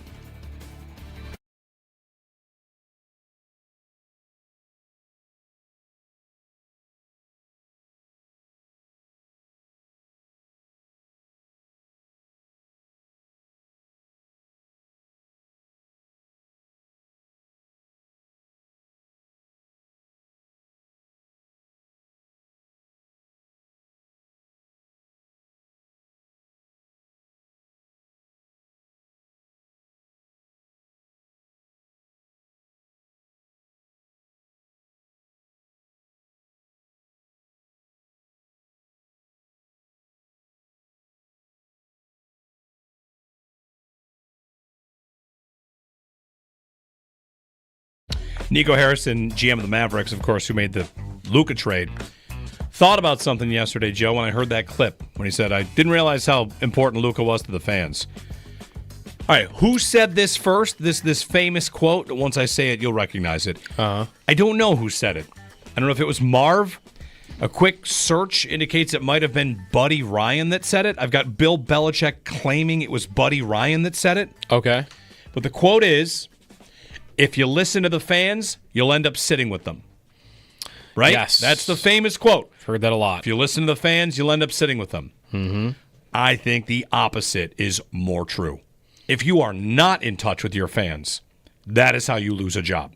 Mm-hmm. Your fans are not idiots. Yeah. Luka's a top 10 player in the NBA, and your fans love him, and he's super important face of the franchise. Right. You don't listen to that? You don't know that? Right. It might cost him his job now because he made that trade. Unless there is a theory out there that he is just taking all of this heat for the owner. That the owner didn't want to pay Luka and said, make up a reason why we're making this trade because I'm not giving him the Supermax contract. I'm not giving him $300 million or whatever. And that he's taking the heat for that. That's one theory. But that might not be true. And the way he's talked is, I made this trade for basketball reasons. And he says there, I didn't have it with what the fan reaction would be. And there was a report yesterday that Mavericks owner, now Nico Harrison is on the hot seat because the owner's frustrated that he didn't warn him about what the fan reaction would be. Because now season tickets and there's financial implications. He just bought the team and everyone's mad at him. They want Mark Cuban back to be the owner. So he's like, what the hell, dude? You didn't tell me this was going to happen like this. So him not being in touch with his fans might be what gets him fired. Right. These teams love to say, we don't pay attention to the outside noise. We don't. Of course, they should, and they do. Yeah. But it's almost like you get points for saying we don't know what the fans think. And I think that's the exact wrong way to go about it. So if you don't have to always act on it, obviously. But man, you should definitely be listening to your fans all the time. Yeah, have an idea a little bit, because I don't know, just in this case, would they have not made the trade if they knew what it was going to happen? They would definitely undo the trade if they could. Just because of how terrible your customers are furious with you. Not just that, the Lakers are the only team they called about it. If they were going to do it, shop them for a while. The whole thing is just so... It's funny. It's so funny and bad, and the cut... Man, ESPN is not leaving this guy alone either. Did you see the cutaway the other night in the play-in tournament where Anthony Davis, the guy he traded for, he airballs a 3 and he starts limping. And he comes out of the game, and Anthony Davis limps over to the bench, and he's always getting hurt. So he goes to the bench hurt, and then the camera cuts to Nico Harrison, the GM, who is in the crowd, and he's just got this face like, oh, man, he's hurt. Like, doing him dirty. But he probably deserves it. I mean, the trade is it's a flat-out joke. What is the worst trade in sports history? This might be it. It's up there. It's going to be up there. The worst trade in sports history is the... Where you knew the parties involved. You wouldn't want to say Brett Favre for whatever he got. Right. You knew the parties involved, and that's a bad one. That is a mistake. Does it help if everyone knows in the moment too? Because that was this trade. This trade was right away. The second it happened, it was, what are you doing? You traded him for Davis straight up. You trade him at all was really the point. Because if you play the results of it, is it like the Herschel Walker trade is the worst trade ever? No, I mean that didn't. The story goes. The Ricky Williams trade we talked about yesterday. The Ricky Williams trade looks pretty bad, but again, Washington didn't do anything with it. In the moment, you gave up all that. But back then, it was not when Ricky Williams was his draft year and he got traded to the Saints for the pick and they made the pick. That we did not live in the running backs are disposable timeline. No, they were still the stars of the league and very important. Yes, among the most important or whatever, most well thought of players. Yep. It was not, why would you ever do that? Right now, I saw yesterday Scott Pianowski say about the running back situation, and I agree with this. This gets to James Cook. This gets to Ashton Jeanty to a point as well. Because we've seen good teams invest big assets in running backs. Yeah. The Chiefs did it, and the guy they got was no good, a Clyde Edwards-Helaire. But the Chiefs did it. The Eagles did it. The Lions did it. With Jahmyr Gibbs, the 12th overall pick? I don't know if the Bills are going to pay James Cook, but Scott Pianowski made the point yesterday, and I think this is right. You know, a lot of these umbrella statements in the league and about the league, you can make the umbrella statement like, if you listen to the fans, you'll sit with them, but there are probably more nuanced ways to say that. And on running back, one of the ways I would want to say it is a running back is a finishing piece. And Scott Pianowski, Yahoo Sports, who we talked to on Thursday, he made a great analogy across a different sport. A running back is having a great closer in baseball. If your team stinks, it's not worth anything to you. Right. But if your team is very good, that's worth a lot. Mm-hmm. So never build your team around having a closer. Right.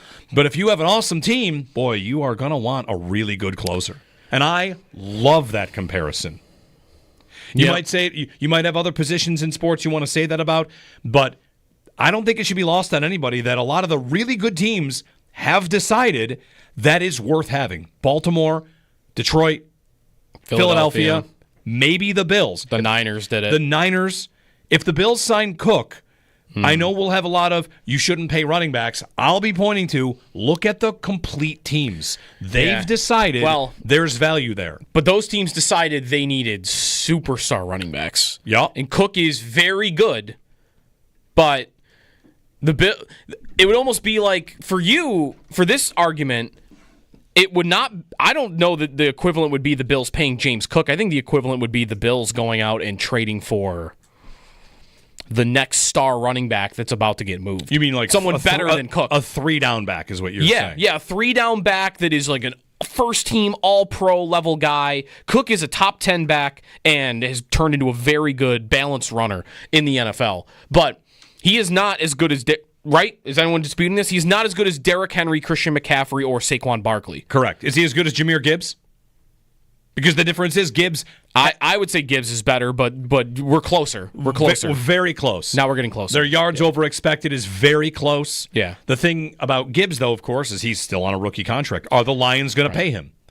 Right. The Lions are a great example for what the Bills do. The Lions split it between Montgomery and Gibbs.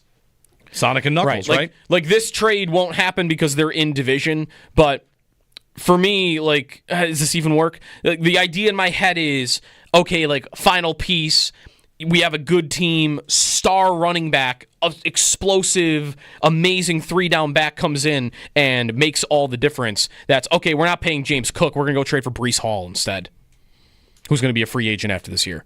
We're going to do that. We're going to upgrade from the position. But again, I don't know if that's perfect because I don't know how much of an upgrade you would consider Hall. In theory, Hall should be an upgrade. Yeah. He's one of these examples, though, of he's on a bad team. Right. So what do it's you get hard. from It's it? hard to tell how good he is, even, or what his value is, because you don't see the fruits of it because they're always behind. And how much did they throw the ball last year playing catch up? And they're a 5-6 win team with a bad offensive line.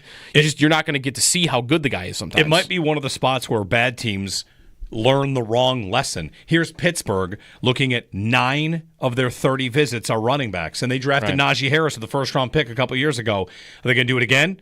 Because they think, well, good teams have good running backs. Yeah, that's not the way to become a good team. If you're good, you should add a good running back, and I think there is value in it, and I am definitely open to the idea of Cook being here long-term, but like you said, if there's an upgrade out there, I don't think they're going to draft one. Is Jonathan Taylor an upgrade? Yes. There's one. There's one. There's an idea. You want to not pay Cook and trade for Jonathan Taylor? He's under contract and got a big money contract. He's got a $15 million cap hit this year. He's got 2 years remaining on his deal. $11 million base salary this year, $11 million base salary next year. It's not actually that crazy. I don't need to do it at all until Cook is gone. Right. Yes. I don't need to do it. Yes. Obviously. Yes. Can you get Ray Davis and Ty Johnson to go in that spot? Yes, you can. Well, that's a good question. Like, if the Bills do not want to pay Cook and they let him walk at some point, what is their path going to be? Are they going to go cheap? Are they going to go Ray Davis and Ty Johnson and add a third-round rookie to the mix? Are they going to draft a guy? Or are they going to do what I'm talking about, which they still haven't done, by the way? They were mentioned with McCaffrey as, like, even Bean maybe admitted to it, did he? Like, that he checked in on it or that he calls about everybody. But there was a report about them calling about McCaffrey at some point in time. And they've been linked to star running backs, but they've never done it. They haven't done it. Do we believe now they would, though? If they don't get a deal done with Cook, that next summer, Cook's about to hit the market, they could decide, yeah, guys, we could either franchise tag him or we could just call Indianapolis and go get Jonathan Taylor. But then you're giving up an asset, right, and money. But that's what Philly did. That's what San Francisco did. Well, Philly didn't give up an asset. No, right, sorry, yeah. They just give a big contract. Yep. Yeah. 803-0550, 1-888-550-2550 to join us. Jeremy and Joe, give us a ring.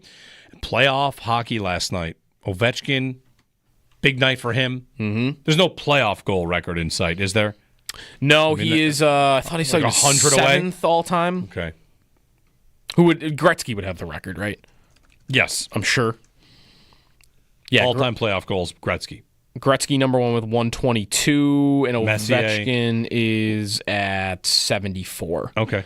So he's got a long way to go. Do you want to guess the other active player that is in the top? There are 2 other players in the top 50. Crosby? No. Really? I don't think so. Yes. Sorry. Crosby. 71. Yep, Crosby. Active in the top 50 for playoff goals. Like Claude Giroux? No, that's gonna be enough. Malkin? Yep. And Corey Perry. Yes. Yeah. I saw him last night, so I thought about him. One more. He got traded this deadline. He got traded this deadline? This deadline. He's playing in these playoffs. He got traded. Oh, Marchand. Yep, that's right. Those are your active guys. Gross. Marchand's in the top 50? Marchand has 56 career playoff goals. Gross. In 157 career playoff games. 157 playoff games. Jeremy and Joe, 803-0550 on WGR. It's just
Be sure to join us in the fight against cancer by riding with Bulldog and WGR's Ride for Roswell team on Saturday, June 28th.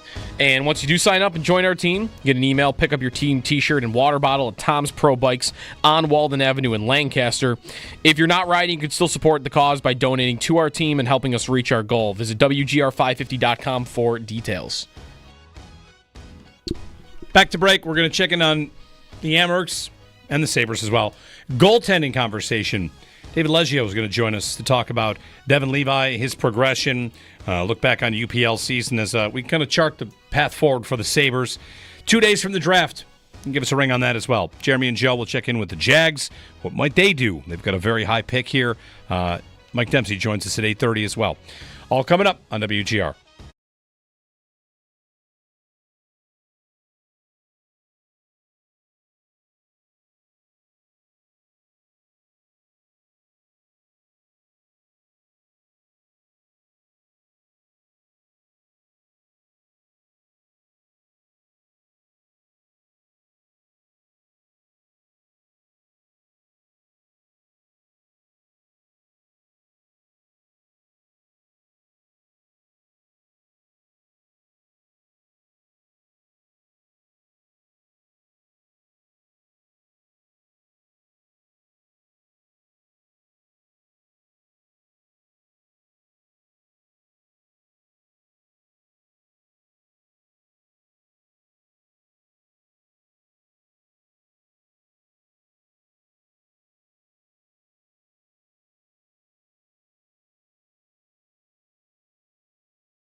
This is a Paddock Chevrolet Sports Update. We are 2 days away from round one of the NFL draft. We'll be having our draft party at Resurgence. You can still get tickets.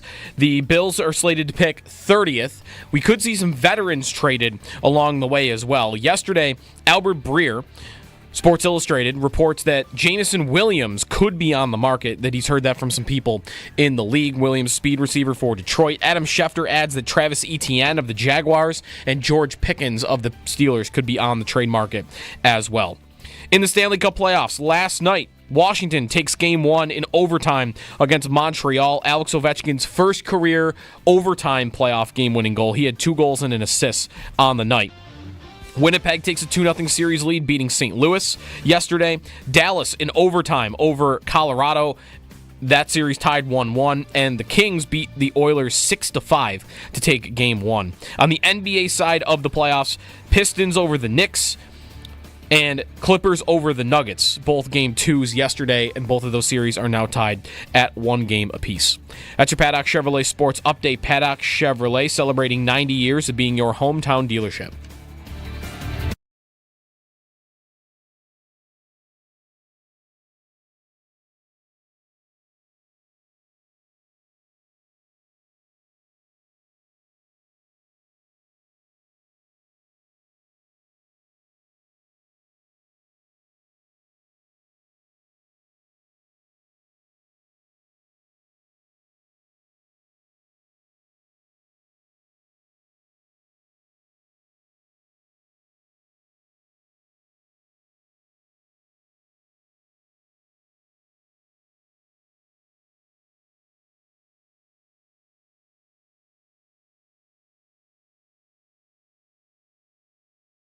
Sabres GM Kevin Adams from the end-of-season presser over the weekend.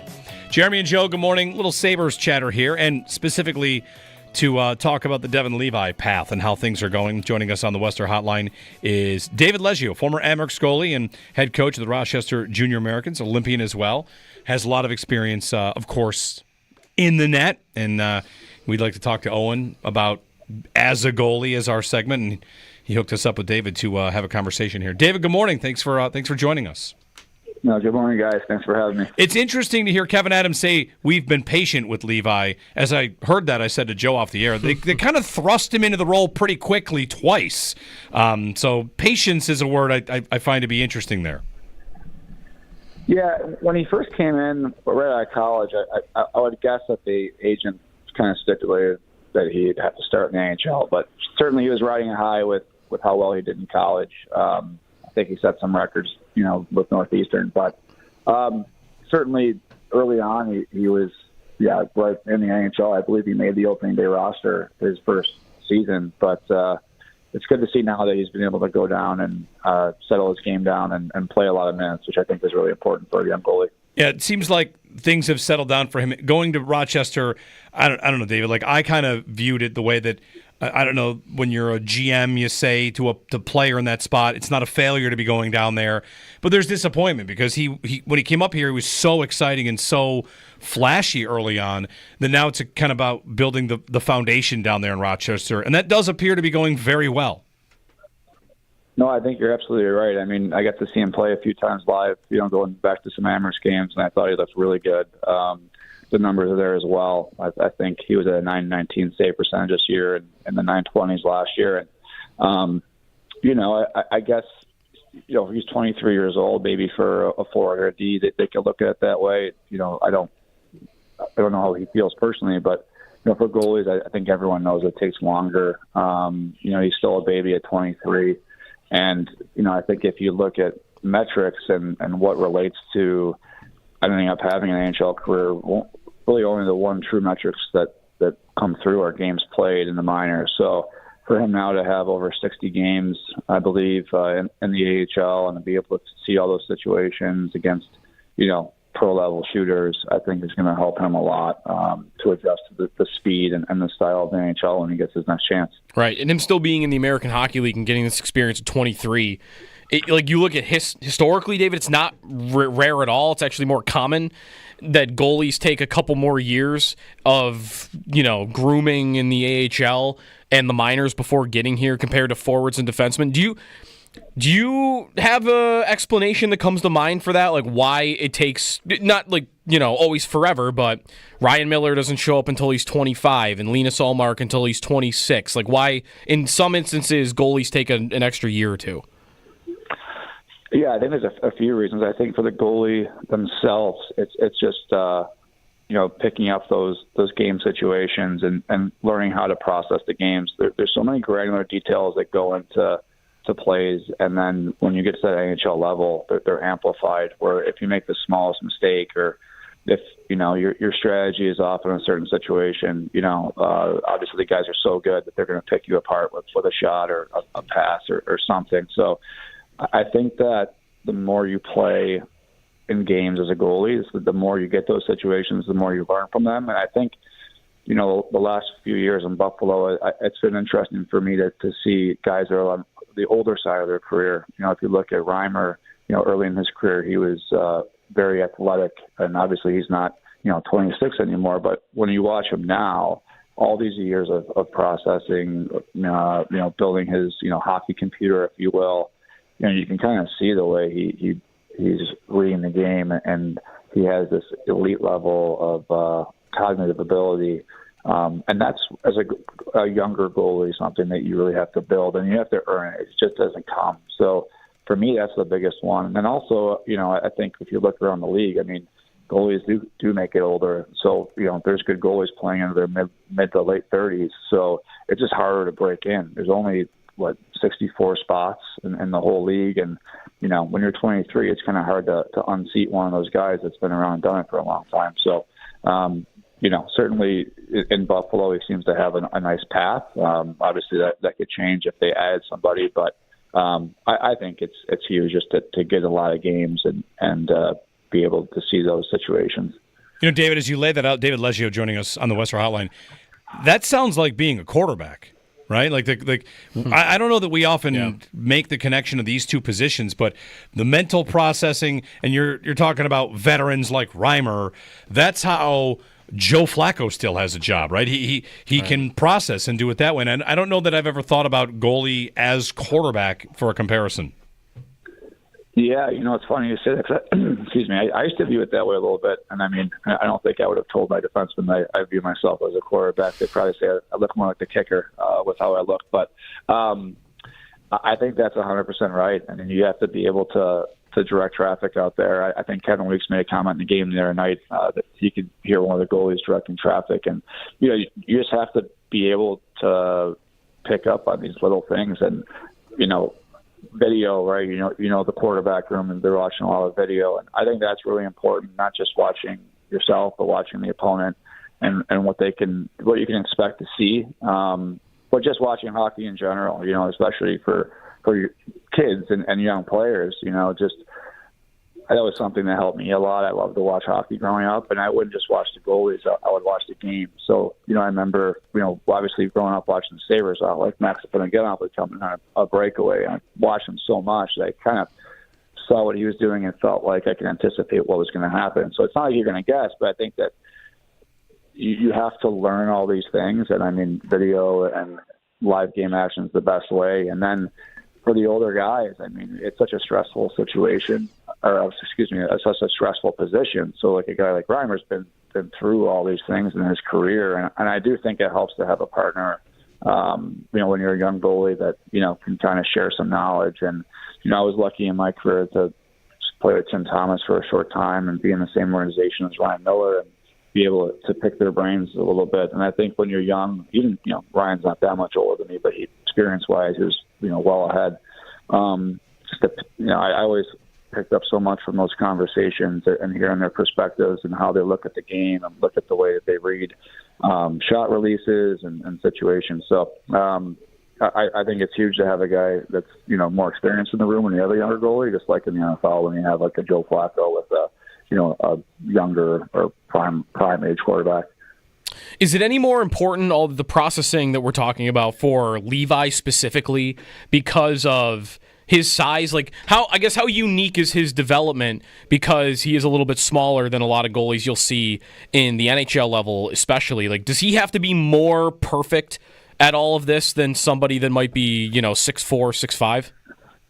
Yeah, I know what you're saying there. I think the answer maybe is yes, but at the same time, I think when you're a bigger goalie too, so let's say you're a 6'5" kid that comes in to pro hockey, the biggest thing I think you're learning to manage is your depth, like how much you challenge in certain situations. So with Devin, he's 6 feet tall, but he's incredibly fast and agile and explosive. So he has some athletic abilities that, some bigger guys might not have. I mean, obviously you get a guy like Vasilevsky that's like the prototype that has the size and the speed and all that. But so for him, I think learning how he can manage his depth, how he can maximize that, or really optimize it would be the word. So, you don't want to over-challenge because there's a lot of plays that go east-west nowadays, right? But you certainly don't want to give more net than needed. And I think that's a process that, every goalie goes through. And it's kind of a continuous process as the game continues to evolve. And then for big goalies, I think it's the same, where maybe a kid comes out of junior or college and he's bigger and he can sit back more because he can track the puck at that level. But maybe he's not able to do that at the next level because the shots are just a little bit quicker and faster and more accurate. So, that's going to be really important for him to continue to figure out. And, also just being every goalie being as efficient as you can in your movements, because when that puck goes, you only have a very small amount of time to react. And it certainly appears to me that he's been able to continue to improve and evolve those areas. Head goalie coach with the Rochester Junior Americans and former Amark, David Leggio, joining us on the Western Hotline and talk about Devin Levi. When am I allowed to be impatient? When can I say it's time? Because the Sabres could use some help in net. They got let down this season by their goaltending in a big way. So whether that's Luukkonen, we can get to him and what happened to him this year. But for Levi, the idea has been that this is a future goaltender in the making and future Buffalo Sabres. So when can I get impatient? Well, I think, and I could be wrong here, I think that they have another year with him where they can send him down without waivers, which is a huge asset for the Sabres to not feel rushed into that. And, in pro sports, you're trying to build the best team you can. So, I'd be curious to see what Kevin and the group does there as far as, will they bring Reimer back, or do they sign a free agent, or what they do. But 23 is very young for a goalie. And again, if you look around the league, a lot of guys aren't really making it full time to the mid to late 20s, and play well into their 30s at a very high level. So, and that's the other thing too. You talk about impatience. You look around the playoffs, and there's a lot of goalies starting for teams that played somewhere else before. I think that's part of it. That just you got a guy, no matter how old he is, that's in your organization for a few years, and maybe it doesn't go as fast as you want it to, and then they go somewhere else, and it's in Buffalo, maybe you hate to see a guy go somewhere else and do really well. So, not that you hate to see it, but I think you know what I'm saying. Yeah, for sure. I'm invested. If he were to be moved somewhere else and do well, I don't know if I could handle it. Yeah, for me, next year, there's no pressure. I think if the staff believes that he is the best guy to be in the NHL next year, he will be. I think the playoffs are going to be great for him, to get that experience and also have the opportunity to show that he belongs in the NHL full time. But I think the good news for the Sabres is that, if they're not quite sure, they could always, have three options and know that he can go down to the AHL and not have to clear waivers and not lose that asset. Because I really do think he's a tremendous prospect, and I love watching him play. I've always enjoyed the skill set that he has and the energy he plays with. So, I think it's a good situation for Buffalo that don't have to rush him next year if they don't want to, but they might feel that he's ready. We'll have to see. Is it just a necessary evil that, you're saying they don't have to rush him, but let's say he's in the mix next year. Does he get 4 starts to prove it? Like, that feels like there's pressure because, once you're up here and you can't be sent back down, or you have a big contract, or you've been trusted, you can have a rough month. Luukkonen had a rough year, really. And he'll be back with his job probably next season. It feels like if for Levi, if he were to make it through training camp, I don't know how long the leash would be, David. And I guess I wonder if that creates pressure, not for the Sabres, but pressure for Levi. Yeah, I don't know. I'm sure it'll be situational, and you see that, you get the spinal tap drummer situation with teams and goalies to start years, right? And hopefully that doesn't happen at Buffalo. So, I think that sometimes those opportunities present themselves organically. I don't think that UPL or Reimer really spent a lot of time on the shelf this year. I know that Levi got some time early, and I think a start a little bit later in the season, but. It's hard to say. I think it's just going to be situational for them. But also, it's not so much, these guys are hockey experts, with the Sabres, right? And Mike Bales is one of the phenomenal goalie coach. So I think it's not just what's the result, the 4 goals. They're seeing how he's handling situations, the quality of the saves and the goals. And, I don't know if they would put a hard time on it, but I'm sure that after, a handful of games that they want to reassess and see if they feel comfortable with him and that, he can help the team win. Because obviously the Sabres are looking to make the playoffs and they need players that, can help them achieve that goal. David Leggio with us. You mentioned Luukkonen. What do you think could be causing his kind of back and forth here for the last couple of years, like down year, and then last year, especially at the end, he was phenomenal, and then this year it regressed back to what it had looked like early in his career. Tinkering in his game, what do you think could be explaining why he kind of fell off this season? I'm not quite sure. I hate to say that he's still young, but he is. He's kind of approaching those prime years, right? And you've seen these spurts where he plays phenomenal. And I think there was a chunk of this year where I thought he was exceptional, and certainly last year as well. So a little bit of a rougher second half of the year, and I still think has the ability to be a very good goalie in the NHL. But, to me, I think at times he maybe was just chasing the game a little bit and almost like trying too hard, if you will, especially I think it's tough when they get in some of these games where statistically, you let in 6 or 7 goals, it really piles up. It's like a quarterback that lets in, has a 4 or 5 pick game, and, the end of the season, it's kind of hard to come back from that. But, I think just for him, it's just continuing. He's a big body, right? And he's super athletic. So, just continuing to work on being as efficient as possible and to refining, his depth. Because I think sometimes he over-challenges some situations when he's not on his game.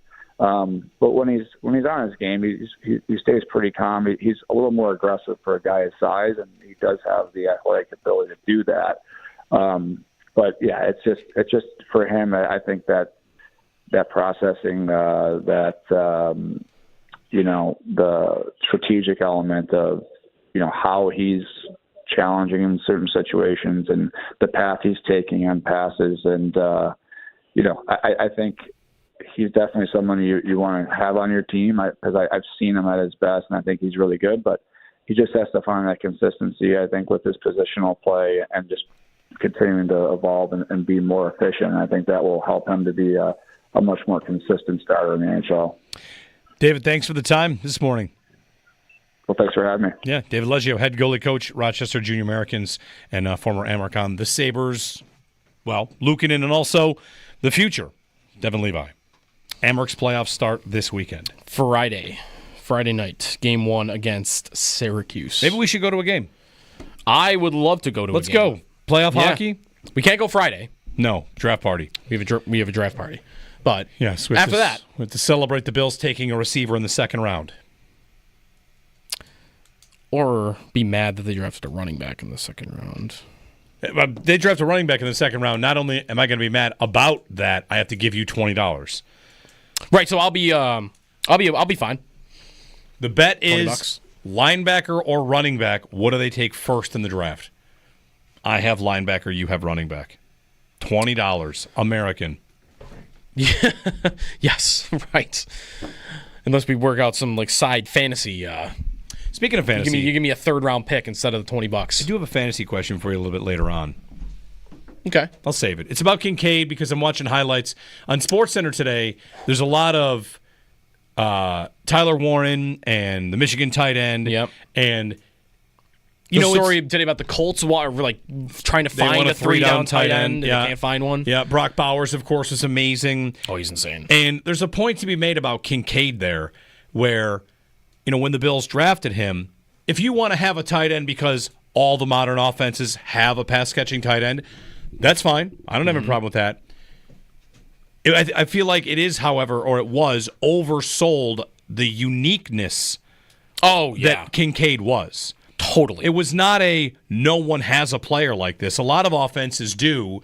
And for Kincaid to have one of the best rookie seasons among tight ends in history, there's context. A lot of tight ends are starting to do that now. Brock Bowers blew it out of the water. And I don't know if Tyler Warren will, but this position has evolved to be kind of like it's a power slot heavy receiver kind of guy. And that has value. So I'm not saying he has no value, but the idea that they got something truly unicorny in him, not that was all the way how it was sold. I just feel like a lot of offenses have a guy like that. Oh, totally. I do think it was totally oversold. It drove me nuts a little bit in the build-up to that rookie year that he was... Man, if the unicorn phrase was ever getting tossed out there, it was going to drive me crazy. Because there are so many tight ends that play more of their snaps in the slot than play at tight end. And you would never list that Jimmy Graham actually fought to be listed as a wide receiver, didn't he? He did. But he was a tight end for his entire career. And like Zach Ertz was another one of these guys where like there are these tight ends all around the league, not even always like these freak athletes that play more in the slot than they play at tight end, and nobody ever says they're a wide receiver. But yet we tried to label Kincaid as like, well, he's not really like a tight end. No, he's like the modern tight end. Yeah. The tight end that plays 99% of their snaps in line and stays in the block on 60% of them, George Kittle. George Kittle is not the norm anymore. Right. George Kittle is the tight end that is always in line. He very rarely is split out wide. He stays into block a lot, and he's great at it all. He is not common. It's much tougher to find, and that's the guy that gives you the true versatility to, Right. What are you going to do? Yeah, right. But Kincaid is big offseason for him. Big year for him. Maybe. Where's he going in fantasy drafts? Like he is tight end. Tight end what? Well, there's going to be some scar tissue because he was drafted last year as though there was a giant breakout coming, and it didn't happen. Right. Okay. So he's including the rookies. What is he? Tight end 10, 12, 15? I would guess before looking that he's probably going around 11, 12, 13. Okay. Like in that range, like a low end tight end 1. He is going. This is last year, so I'll have to find an updated one for this year. Last year, his average draft position was tight end number 5. Yeah, that's not only happening. McBride, Andrews, Laporta, and Kelsey went ahead of him. And Laporta had a bad year production-wise also. And he and McBride were like 3 picks apart. And man, Yeah. I had a league like this. I had a league where I loved Kincaid in fantasy last year. I thought he was going to have big numbers. And there was one draft, one of my bigger leagues, that I went into it thinking I'm going to get Dalton Kincaid. But it had fell so that I got James Cook earlier in the draft, and I thought I don't want 2 Bills. I just don't like doubling up on offense like that unless it's quarterback and receiver. So I already had James Cook, so I'm like I don't want 2 Bills, so I'll go with McBride instead. And I mean, I got lucky because I would have picked Kincaid if I didn't have already Cook, but you could not have had a bigger difference between those 2 players. McBride had the season that we were probably hoping Kincaid had, which was establish yourself as one of the best tight ends in football. McBride did that last year. Kincaid, we're still hoping it happens. Well, it's a big year for Kincaid because at the end of this year, a year from now, we'll be talking about 5th-year option. Wait. After year 3? Right, because you got to do a year ahead. So a year from now, right. It will be, what about the 5th-year option? What do you do? So he's got to produce. I mean, what would he have to do to not get that? Have the year he just did. The same year? Mm-hmm. Have the year you just did. Yeah. Injury, not a big productive year. Mm-hmm. Then you just have him for year 4, and you don't fear, we can still extend him. We can still have this thing play out. We're just not picking up the 5th-year option. It is interesting, though. The only player they've never picked the 5th-year option up on as his first-round pick is the guy that just couldn't get on the field at all. Elam. Like, there's never been a guy that has been on the field and maybe not been spectacular, but been pretty good, that they've said, yeah, no thanks. We're good. In the case of Rousseau, they picked it up and then negotiated it before it ever played. He played on it. Right. 803-0550, our phone number, and 1-888-550-2550. On the Jags, this draft is going to turn a number of different ways early, and what Jacksonville might do is a big part of that. Is it receiver? Is it the running back at 5? Or could they use some defensive help, which I see an awful lot of how much they need help on defense. We'll talk with Mike Dempsey of the Jags coming up here on WGR.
This is a Paddock Chevrolet Sports Update.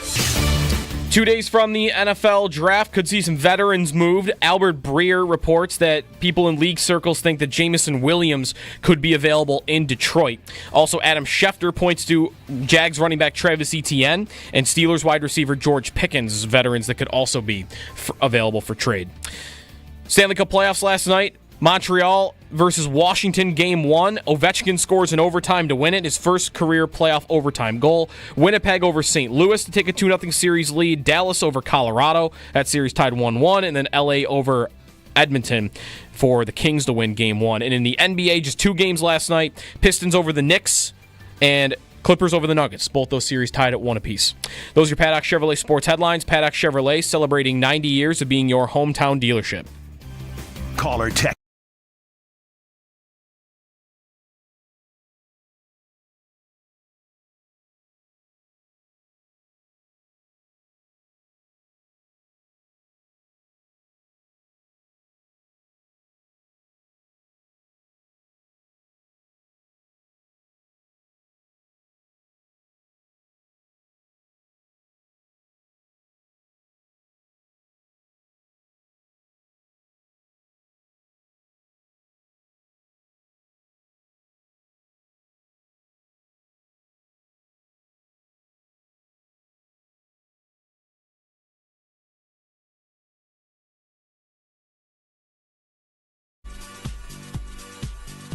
Jeremy Fowler on the top of the draft.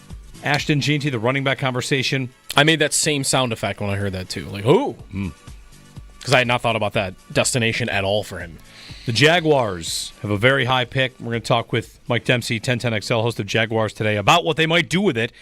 Mike, good morning. It's Jeremy and Joe. I feel like in the last 2, 3, 4 seasons, whenever talking about the Jaguars, whoever we have on says, please just draft some help on defense, and they keep going for offensive players. And, you know, they've been pretty impressive pieces over there. Is it possible that it's running back or receiver at the 5th pick? I mean, they did just hire an offensive coach, and they have a franchise quarterback, they believe, right? So could it be the running back or receiver at 5? I think if it is one of those, it's going to be the running back at 5. I don't think they're taking Ted McMillan at 5, in my opinion. I don't think he's worth that pick. But, you know, here's the thing. They haven't even had anybody in for a top 30 visit. They've been buttoned up. So anybody that thinks they know what they're going to do for sure, like all this Mason Graham stuff, I think is just people, you know, connecting dots. They could use help on the defensive line. There's no question about it. But they've also come in and said they want to be bold. They want to support Trevor Lawrence. They want to give him a running game. Now, a lot of people interpret that as being offensive line, which is in play as well. But I certainly think Ashton Jeanty is a possibility for the Jaguars at 5. So when they're described as a wild card, that's as true as it really could be in the situation where they could do almost anything? Well, I mean, you know, within reason, obviously. I think it would come down to Graham, offensive line, Jeanty, and possibly Jalen Walker. And that's it. I don't think they're going to take Ty Warren there. I don't think they're going to take a receiver there. I think they'd love to trade back. And I think all this talk about them potentially taking Jeanty, I mean, look, it makes some sense. For all the reasons that the Raiders would make sense for him. The Jaguars could use Ashton Jeanty. They've got Travis Etienne, but he's been very disappointing. Under 4 yards to carry the last couple of years. He's only on his 5th-year option now, so I don't get the sense they're eager to give him a contract extension anytime soon with the new regime. So, you know, it could all work in their favor if it entices somebody like the Bears to maybe jump up from 10 to 5 if they really covet Jeanty and want to get ahead of the Las Vegas Raiders. You know, Mike, as you lay out all the things they could do with that pick, it kind of drives home that they have a lot of needs. I mean, this is the team that was in the playoffs a couple of years ago, from 9-8 to 9-8, and then 4-13. So I guess the question I've got for you: did they earn every bit of that 4-13? Oh, yeah. Look, anytime you earn what you are, that's what they were. They were a 4-win team. They didn't make plays at the right times. They didn't get turnovers on defense. There are a lot of things. They lost so many one-score games last year. I think that's in part where the hope comes from for a relatively fast turnaround. If you can play more efficient football and not make some of the mistakes that they've been making and plug up a few of the holes and, turn a few of those close losses into wins, I think this team can turn around and contend in the AFC South a lot quicker than a lot of people would think.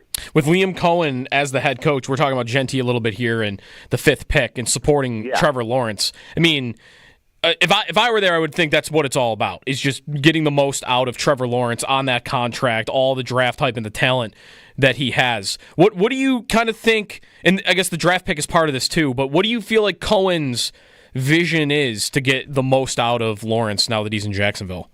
I think he wants to support him with a run game and, probably scheme up some easier throws for him, get him in rhythm early. He's talked already about wanting to get, spread touches around in the first quarter. He likes to get everybody involved, and I think it's the same with your quarterback. Get him some easy throws, get him, started. They've got one superior playmaker in Brian Thomas Jr., and, you talk about needing defense but drafting offense. I mean, they're glad they drafted him. I guarantee you that. And, with that deal, they were able to move back in the first round and accumulate more capital. So they're actually set up pretty good this year in terms of what they have. But I think, get them protection, get them an offensive line that can do both, protect and run block. They signed 4 offensive linemen in free agency. 2 of them are expected to start. And I don't think any of the incumbents can feel comfortable. I don't think anybody has any idea how they really feel about those guys coming in here, because this is the first time they've had a chance to coach this group. Do you have a favorite idea then for what they should do at 5? I've always liked offensive line, but, I will defer to James Gladstone. I'm not a scout. I can't tell you if Will Campbell or Armand Membo's a value there. I'll say this. I'd rather have Genty than Mason Graham.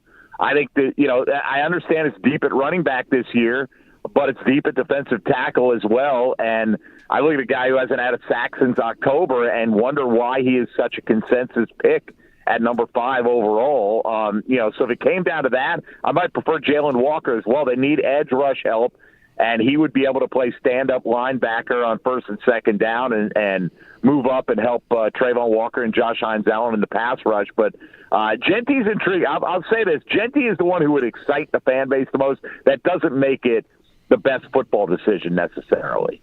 Is it a good fantasy landing spot for him, though? We know you do your Sirius XM fantasy as well, Mike Dempsey. He's 101 in Dynasty, though, no matter where he goes, right? He's whoever. You're not going to draft him 5th overall to not give him 320 touches.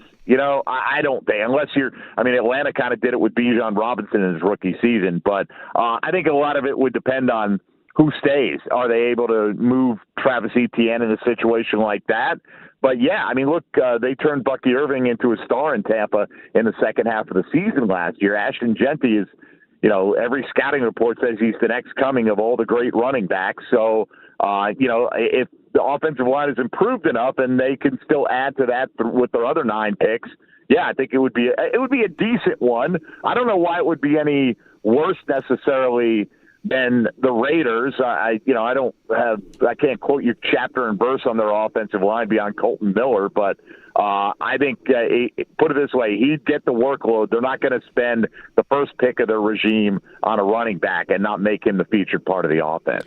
Mike Dempsey on the Jags. Before we let you go, Mike, checking in on former Bill and old friend Gabe Davis. Have you seen him? Not right.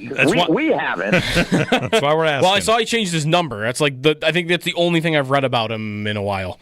Yeah, he did. Look, there's talk he was hurt all year. I don't know. If that's the case, I was excited to get the Gabe Davis that you guys had in Buffalo, and nothing more than that. He didn't have to be anything more than he was, just a high yards per catch average, hit the big play on occasion, was a consistent touchdown score for you guys over the 4 years he was there. He was none of those things here. And when Liam Cohen got asked last week, beyond Brian Thomas Jr., what do you have? He mentioned Parker Washington and the newly signed De'Ami Brown at wide receiver. Didn't even mention Gabe Davis. So Gabe's got his work cut out, but I think the good news for him is new regime, new set of eyes. They don't have any past biases for how he played last year. Yeah, that was when they signed De'Ami Brown, my first reaction was, This coach doesn't value Davis very high because Davis, at least here, he was down the field routes and, like you mentioned, high yards per reception.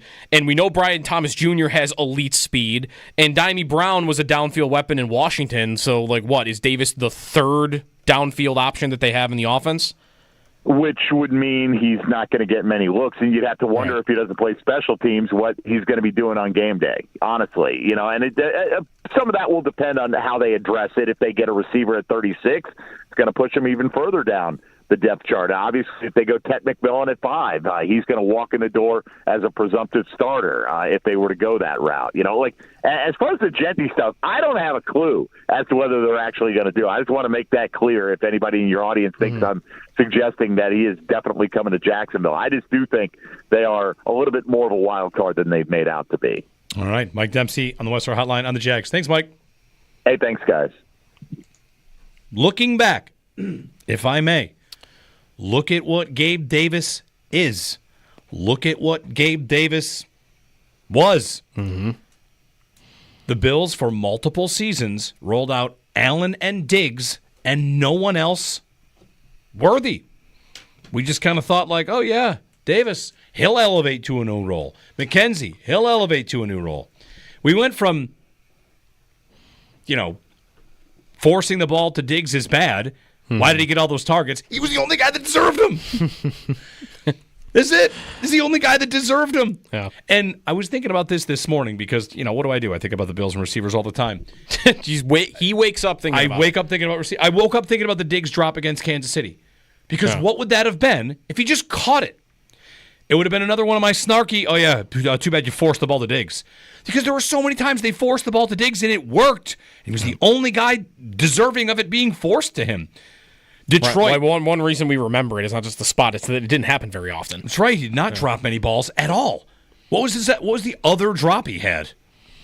I don't know. I'm sure there is one. I'm sure there is. I don't think of a famous one. Guys drop balls. It was a really unfortunate drop. It's too bad that it happened. But man, he was the only guy on that team for 2 years that really deserved targets.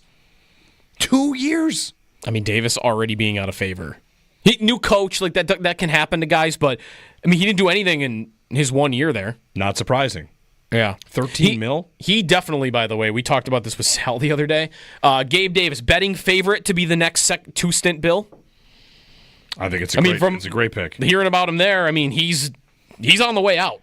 They will get rid of him at the first instant that they can. They can't this year because of dead cap, but next year they can. We have to check the status of Eli Anku first because he's on and off the roster every 10 minutes. Has he ever been on another team, though? 90% of the Bills' proven fact, actually, 90% of their transactions every year is just claiming and waiving Eli Anku. Yeah. 803-0550. We're going to do a mock draft coming up at 9 o'clock. We'll do one today. We'll probably do one tomorrow. Draft is 2 days away. NHL playoffs, is that a quadruple header tonight? I believe it is. Devils, Canes. Wait, we have an Leafs. 11 o'clock hockey game tonight? Yes. Sweet. I mean, I won't see it, but... Wild and Golden Knights. The Minnesota Wild. I don't have a rant about the Wild. I kind of have a mini rant about the Wild, though. They have made the playoffs 11 times since the Sabres have last. And can you remember a single thing they've done? No. 11 playoff appearances since the Sabres last won. I don't remember one play. One moment. Nothing. Minnesota. Yeah. How many players could you name? Did Zach Parise make the playoffs with Minnesota? Remember how long ago that was? Parise and Suter? I think he had to have every year, right. But did he ever do anything? 803-0550. Jeremy and Joe on WGR. It's just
19 years ago, of all the games of the runs of, a 506, a 607, in the next two playoff years, like basically the playoff games of our lifetime, or our generation, because I was, didn't get here till after Hasek.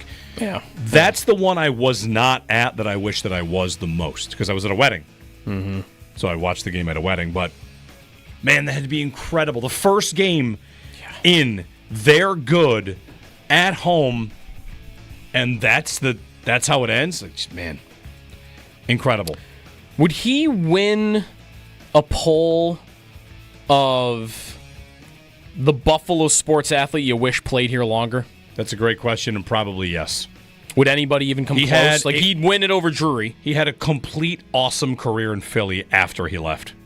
A complete career. Oh, yeah. Didn't he lead the playoffs in points when they went to the finals? He did that all the time, right? He playoff career was nuts. He had 100 points in Philly in the postseason, right? Wasn't it 100 points? No, his career high in Philly was 72. No, I mean just career playoff points. Oh, sorry. I think he had 100 playoff points. Yeah, he had in 68. No, okay, not 100. 68 playoff games for Philly, he had 72. He had 116 playoff points in his career. 72 playoff points for the Flyers. 30 points in 23 games when they went to the finals in 2010. Incredible. I think he'd be the answer, maybe by a runaway. Any athlete, either team. His number you wish played here longer. It's going to be Danny Briere. If they extend him, his number's in the rafters, possibly, depending on how many if they go to the playoffs. Can I just plug in his Philly numbers for here? If the Sabres could possibly have been that good after. I mean, he'd be a part of the next 2 years. They didn't miss by that much, and then they get back into the playoffs. Like, what if he's on the team all those years? They're probably a contender. I mean, they would have missed Drury, but they would have been a contender. Are they still getting rid of Campbell?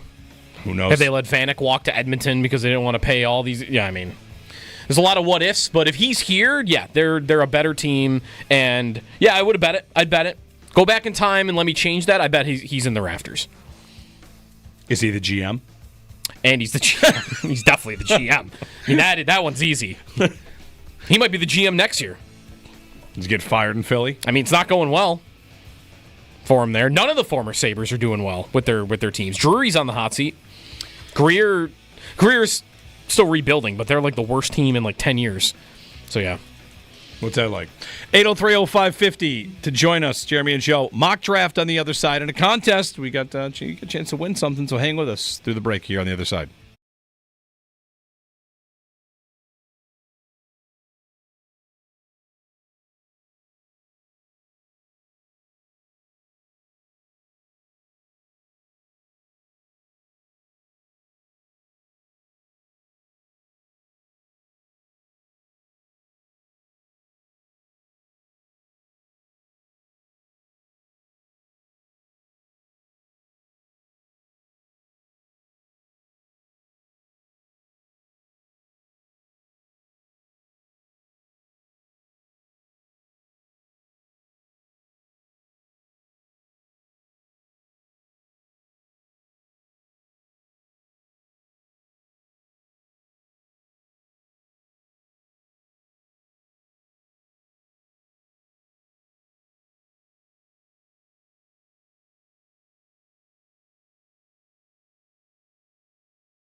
Is a Paddock Chevrolet Sports Update. We are 2 days away from round one of the NFL draft. The Bills picking 30th in round one, and then 2 second-round picks on Friday. Report from Albert Breer of Sports Illustrated that Jamison Williams, wide receiver in Detroit, could be available for trade. Adam Schefter says the same about Jaguars running back Travis Etienne and Steelers wide receiver George Pickens. There's been some rumors and smoke about the Jaguars and what they could do at number 5, and one of those ideas is picking Ashton Jeanty from Boise State, which would be a running back in the top 5. To the NHL playoffs last night, Washington over Montreal in overtime. Alexander Ovechkin's first ever career playoff overtime winning goal. Winnipeg beats St. Louis. They take a 2-0 series lead.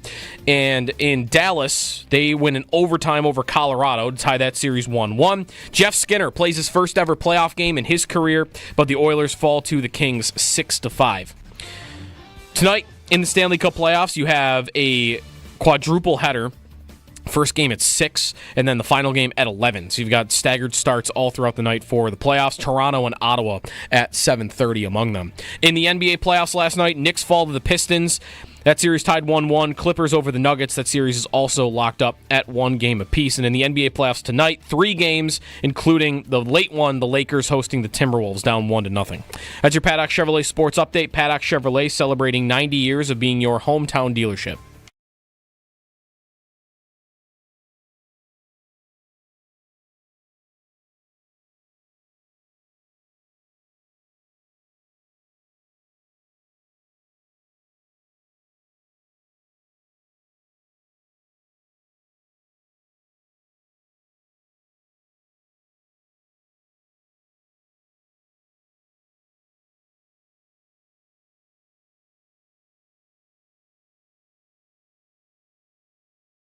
At home on the receiving options in this draft. We're going to do a mock draft in a minute. I just did want to stick to the model.com and had lots of receivers options with the second pick of the second round for the Bills. More on that in a minute, but first... Because we're only a couple of weeks away from the Micah Hyde charity softball game. On Sunday, May 4th, the only place Bills fans will be able to want to be is Salem Field, 5th annual Micah Hyde charity softball game. And we got your tickets. Be caller 5, win a pair of tickets to the game, as it'll be the Bills defense versus the Bills offense, playing against each other again. To benefit the Imagine for Youth Foundation, tickets are on sale at HydeCharitySoftball.com. Josh Allen hitting some dingers. Yeah. What's not to like about hitting dingers? He's on another golf stream, by the way. Like third YouTube golf stream of the offseason already. That's why I told you it was really impressive that he comes in for these phase 1 workouts when he could just be golfing anywhere in the world instead. Yeah. So speaking of golf, real funny or quick thing that might not be that funny, but golfers might appreciate this. You're on Instagram. Sometimes, your wife, you'll send things back and forth. We got into this conversation around Christmas. Like, if your wife sends you something on Instagram, that means I want this. So store it. Yeah. So I sent her, you send each other memes when you're sitting next to each other on the couch. This is what we all do, right? Anyway, there was one, you've seen it. If you really know your wife, if you really know your husband, what would they pick? And there's houses. What would they like the most? Or what vacation would they want? There was one that said, how well do you know your husband? What's his handicap? Oh. Golf. So I sent it to my wife. Like, boom. How well do you know me? What's my handicap? Mm-hmm. What's my handicap? And later on, then I said, I finally saw she responded in Instagram like, oh, by the way, okay, cool. Let's talk about it. Her answer was 4. Wow. That's what I said. And then she... How do you feel about the fact that she thinks you're better than you are, though? But here's the thing. Yeah. I ended up with a win either way. She guessed I'm a 4. I am not a 4. Yeah. But she said, I Googled what's a good golfer's handicap, which means she thinks I'm a good golfer. So I'll take that win. But now she knows that she's wrong. Well, she doesn't have From the right... her Google search standard, you now have to tell her that I am actually indeed not a good golfer. I'm not a 4. I am an 11. But if 4 is her baseline for that's what a good golfer is, then you no longer that's not hers. That was Google's. I am her baseline of so a good golfer. you had to tell her then that 4 is actually better than very just a good golfer. That's a great. If you're golfer. a 4, yes, you are a very good golfer. Right. A good golfer, I would describe as being like a 10. Sure. 10, 11, 12. I'm a 10.9. The low teens, at least. Yes. Yeah. 2 years ago, I crept into the 9 point somethings, and now I'm back to like 11. Yeah. So yeah, she thought I was a 4. She knew. Well, okay, well, never mind. She had to Google it, like what the range of numbers is in the first place, like what it means. Right. Like she would know a low number is better than a high number for this. That's a good question. She just Googled what's a good golfer's handicap, and then she responded said that's got to be the number. 4. Yeah. Which, by the way, who thinks 4 is good? 4 is really good. 4 is great. Yeah. Yeah. You're shooting in the 70s a lot, pretty consistently. If you're a 4, I think. Yes. Yeah. Have you ever played with anybody that's a plus handicap? So I did once. No. Last year, went out and played with a buddy, and he brought a friend who played D1 golf. Okay. And he was we get there, and like, hey, nice to meet you. So, you shooting the breeze, talking about the round. Like, what do you how do you play? What's your handicap? And he said, +3. To which I responded, oh boy. like, +3. Do you charge admission to play with you? Should I be giving you money to watch you play? Mm-hmm. A +3. I don't know that I've ever played with someone that good. I think I've played with someone that was a 4, and that might be the best you've ever played with. Yeah, I'm trying to think if I ever played with somebody that was lower than a 4. Dawson Knox was not lower than a 4, right? No. I don't think so. Then. And you played with a +3. Yeah. And I beat him on the back, but that's all right. I played great that day. He played. He better must not overall. have played. No, he great. played. He played fine. He played fine. I shot 1 over on the back, and he shot 1 over on the day. See, those are the golfers where it's different to play with them because you almost have to know when to say nice shot because, like, for me, if I put it 20 feet from the pin, green in regulation, I'm getting nice shot from my buddies. Mm-hmm. If I'm playing with a +3 and he puts it 20 feet from the pin, I might want to look at him to see his reaction first because I'm guessing he's not happy with that. Everything's boring for them. Unless you're like 3 feet from the pin. Right. Very different standards. 803-0550 and 1-888-550-2550 to join us. Jeremy and Joe, good morning. Join us on the chat. Join us on the phone lines. 2 days from the draft, and mock draft season is upon us. Smoke screen season is upon us. There's a new site I've been running my mock drafts on, sticktothemodel.com, which is not bad. Got a good interface, good look. You can dial up the speed. You can dial up the randomness. You can do a lot of trading. And the trades are not stupid trades. I feel like there used to be a site, firstpick.com. It'd be like a million trades and really bad trades. There were some bad ones. And so far on sticktothemodel.com, I'm satisfied with the trade offers and the trade potential. You get offers. You can make offers. So, want to run a mock draft here? I'm ready to go. Playing this out to see if there's anything, because I'm still trying to figure out who the edge rusher I really want is. Yeah. Although Chris Trapasso was really trying to get me to like James Pierce today. So he might end up being my guy for this. Listen, Trapasso has James Pierce as edge 1. And not edge 1, player 1. Player 1. He has him over Travis Hunter. He has Luther Burden as wide receiver 2. Yeah, and he has Luther Burden number 6 overall. Did you tell me, did Chris say recently that if those were the 2 players on the board for the Bills, that it would be like... I told you he made the meme of the guy trying to decide which one to pick. That's right. Yeah, he has Pierce number 1 overall and Burden number 6 overall. Yeah. All right, let's run a mock draft. All right, I'm ready. I'm going to go a little slow. We'll pause it. If anybody wants to make a trade up, you let me know. Yep. We'll start the draft. We'll go Cam Ward as expected. Travis Hunter, 2 to Cleveland. Will Campbell, 3 to the Giants. Abdul Carter, the Patriots. Mason Graham, no surprises. Ashton Genty, the Jets go with the lineman from Missouri. Jalen Walker, 8. New Orleans, Tet McMillan, 9. Calvin Banks Jr., 10. We'll stop for a moment. Is Will Campbell at 3 a little bit of a surprise? Isn't Carter most commonly thought of as being one of the top 3 picks? Yes. There's, of course, the school of thought that if you're the Giants, you've had a terrible offensive line. You do have Russell Wilson.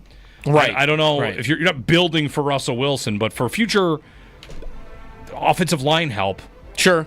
Right. Campbell. And they've had big problems offensive line-wise. That's probably more of a need. Carter, I think most people would say, is the better prospect, but Yes, need-wise... but the Giants are not terrible at defensive end. They have No, not at all. Thibodeau, Brian Burns, they're not Yeah, they're terrible. fine. Ted McMillan, 9 to the Saints instead of a quarterback. So they pass on Shedeur Sanders. We're off to number 11. The next 10. So only one quarterback so far, right? Only one quarterback, right. Okay. Okay. The Niners go edge. Tyler Warren to the Cardinals. That doesn't make any sense at all. Let's disregard that because they have Trey McBride. Are they going to go with another tight end? I don't think so. Well, listen, think of him like a wide receiver now. Colston Loveland goes to the Colts. There's the tight end they said they're looking for, maybe. Okay. He's more of the traditional style, not the pass catching. Correct. Shamar Stewart to the Ravens. The moment they make that pick, you will not be able to escape endless praising of the Ravens for taking Shamar Stewart, physical freak, defensive end. Some teams get relentless praise for the picks they make, no matter the pick. The Eagles and the Ravens are two of them. Oh, they've done it again. They've done it again. Book it. Cincinnati goes Barron, defensive back. Shedeur Sanders to the Seattle Seahawks, 18th. Okay. Could see that. Chicago on the clock. Mike Green, Denver. Jihad Campbell, linebacker. Kenneth Grant to the Steelers at 21. Okay, now that's going to be getting some booze at our draft party because he is a popular mock draft pick for the Bills. Would we have been clamoring for a trade up to 21, or are we thinking Kenneth Grant's still going to make it? Because Derek Harmon is still on the board. And I'm not going to be furious or mad or anything if he's the Bills' pick, but if they move up, like if they find out Grant's going to go 21st, and they know, okay, well, we got to call Denver. We got to get up to 20. Hey, they want a running back anyway, so they could move down. Let's move up 10 spots and give up how much to get a defensive tackle? I'm going to need some convincing on that. Well, on sticktothemodel.com, you can put in trades, and it'll tell you how likely it is to be accepted. Kind of like if you play the video games and you try to make a trade. Yeah.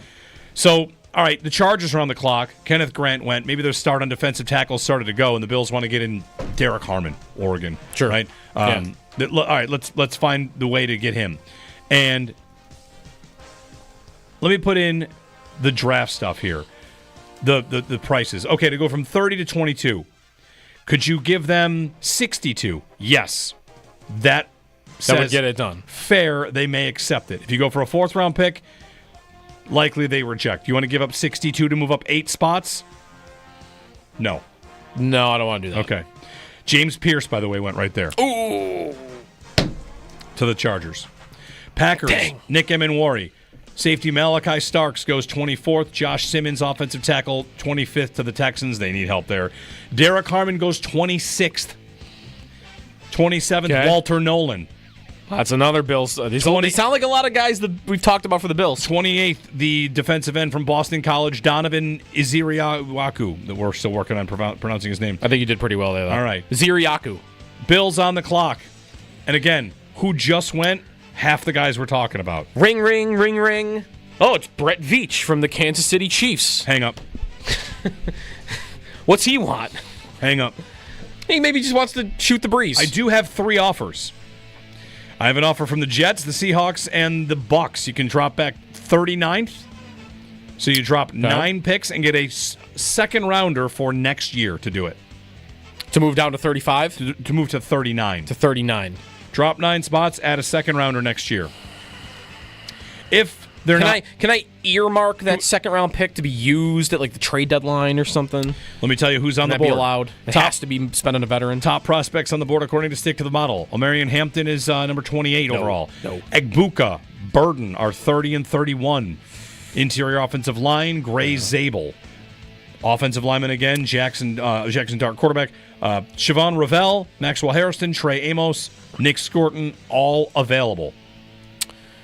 Benjamin Morrison, corner. If the board fell like that. Ty Williams, you want to take that trade down?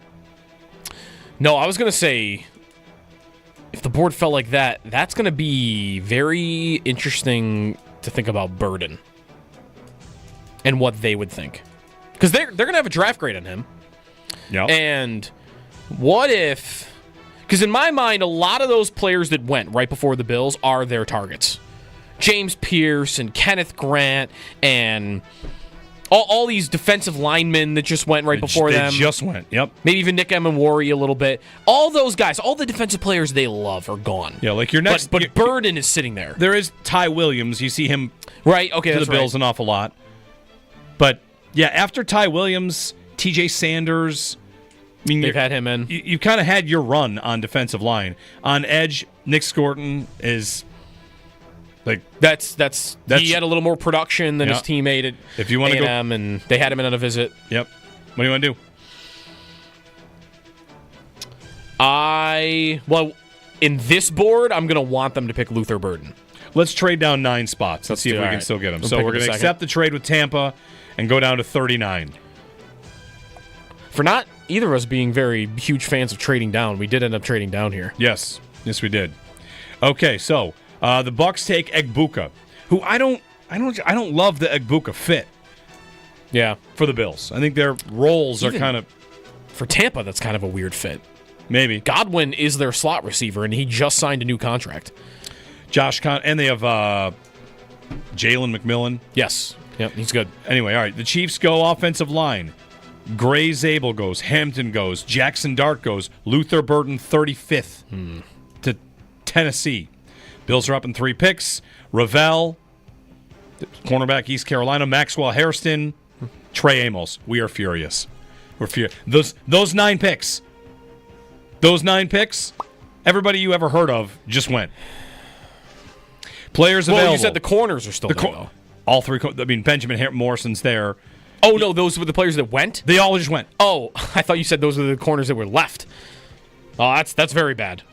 This is That's very bad. Who knows? Again, we never see boards, but in that 9-spot trade down, Burden, Ravel, Hairston, Amos, 4 guys went. 4 guys that if they'd taken any one of those guys at 30 would be fine. Yeah, all 4 went. So on the clock, 5 trade offers. I can't imagine wanting to trade down again. 5? How about 5 trade offers? Get real. Go down 4 spots and add a 2026 4th rounder from the Cowboys. No, okay. Get lost, Jerry Jones. Go down 12 spots and add the 85th pick, which means you get a 3rd rounder. I still don't have a 3rd rounder.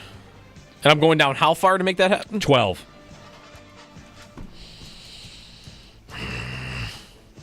Listen, we're just getting praised by the analytics community. Oh, trading down's always good. It's always good to trade down. Trade your entire draft to the last 30 picks of the round. They tell you how good it is. Everybody loves trading down. 37th rounders. Oh, look at all this value. Is Nick Scorton on the board still? He is. You want to take him? I think we got to take him. All right, we're going to take that guy. We're going to take Nick Scorton from Texas A&M. Draft. Bam. Got a player. Moving on.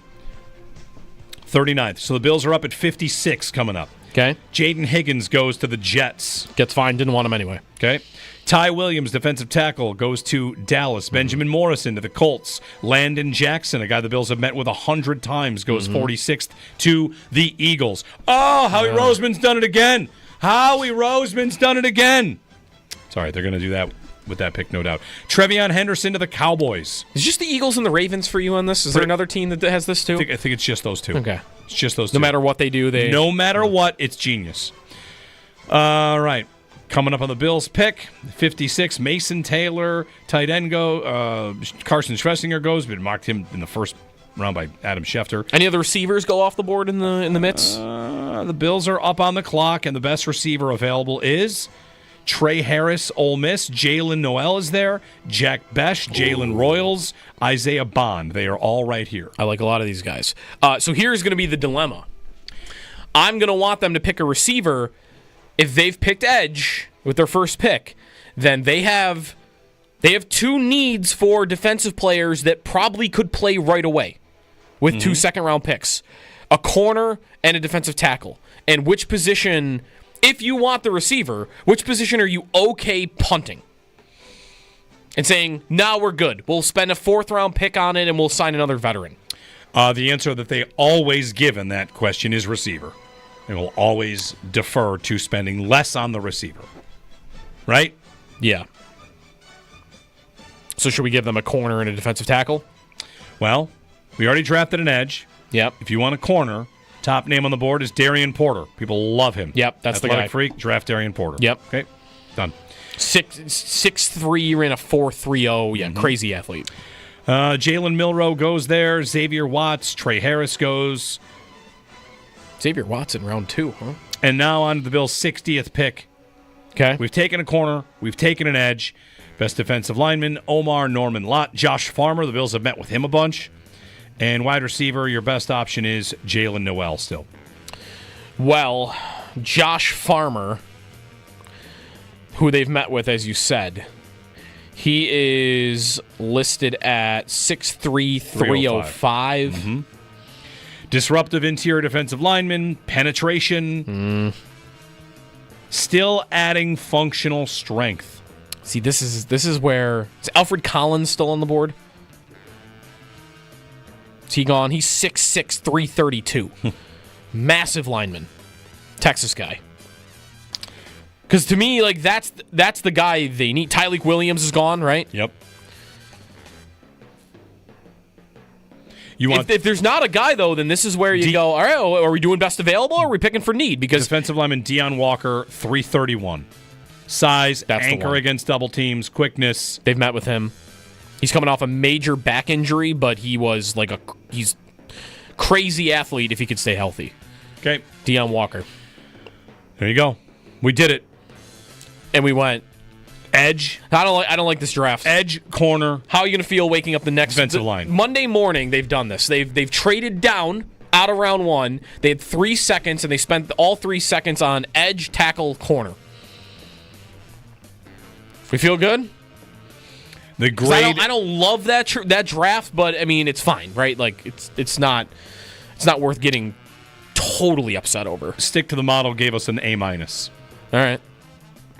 And we picked up a second next year that I could spend on not a wide receiver. Right. What if they took that second and spent it on, well, I don't want George Pickens. Jameson Williams. They took that second and they've spent it on Jameson Williams. Garrett Wilson. Okay, well then they could have picked 3 running backs in the second round and I would be happy. That's not the right answer. They took that second and they spent it on Chris Olave. Very happy. Be very happy. Give me an Olave rumor, somebody. Put it out there. Come on, Saints. Float it. Yeah. 803-0550, our phone number. There's our mock draft. We'll do another one tomorrow where we don't trade back. At least we only traded back once. I mean, it was just because all the defensive guys that I love were gone for the most part. Yeah, Olave, he was at the offseason workouts. Good. So, like the first, you Google Chris Olave, and the first story is Olave makes strong statement on his future in New Orleans without saying a word. Oh. Which is just that he went to the voluntary workouts, I guess. Oh. Okay. No one's ever been traded after going to a voluntary workout. What a strong statement. Yep. Going to break in 803-0550. Happy draft week. A lot of playoffs on the way tonight. Good stuff. Good stuff. Is there TGL tonight? No, TGL's over, right? That is long gone. Long gone. I know. The season started. We don't get a post-game report on the Dingus Day parade, right? Because did they even have it? It was pouring. They had it. Okay. Yeah, they had the parade. All right. I didn't go. Josh, did you go? Dingus Day? No. What did you do? You were supposed to do something. You were supposed to watch a movie. You were supposed to go to the Dingus Day parade. What was the movie you were supposed to watch, though? It was I watched Willow? Holiday Touchdown. Willow? But you were supposed to watch a movie. Oh, yeah, I think it was Willow. Or no, Tombstone. Oh, did you watch it? Yeah, it was great. It's great. All right, good. I loved it. It was great. What is this movie? Tombstone. Were you not here when we talked about Tombstone? What is this movie? Oh, my God. Yeah, you weren't here when Val Kilmer died, were you? No, I wasn't that there. week. Yeah, Val Kilmer died. Ooh, Sam Elliott and Kurt Russell? Wait, you don't know what Tombstone is? I at least knew what it was. I just never seen it. Don't even know it. 1993. It pairs 2 years before I was born. You can't criticize me for not knowing a movie. I knew what it before I was. born. Listen, it pairs wonderfully with a Cobb salad if you're interested. Okay, well now Let's go. Now I'm interested. Jeremy and Joe, 803-0550 on WGR.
Former Sabre Colin Blackwell.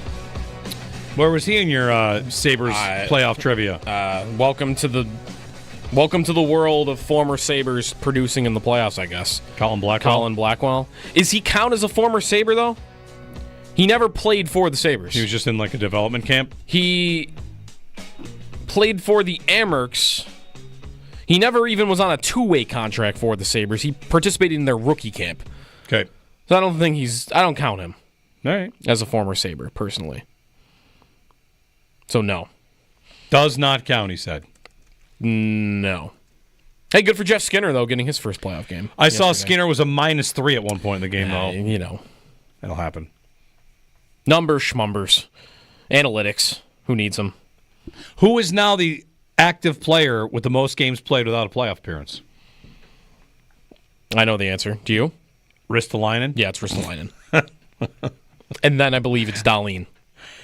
No, sorry. It goes Okay, it was Skinner, then Gergensons, but I think Gergensons plays tonight. So he is number one until 7 o'clock tonight or whenever the Lightning play. Assuming he's in the lineup. I'm guessing he is. So when Gergensons plays, then it'll be Ristolainen, and I believe second after Ristolainen now is Dahlin.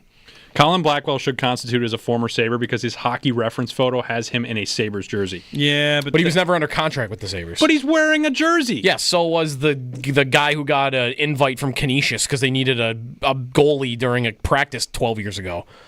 That's a strong counterpoint.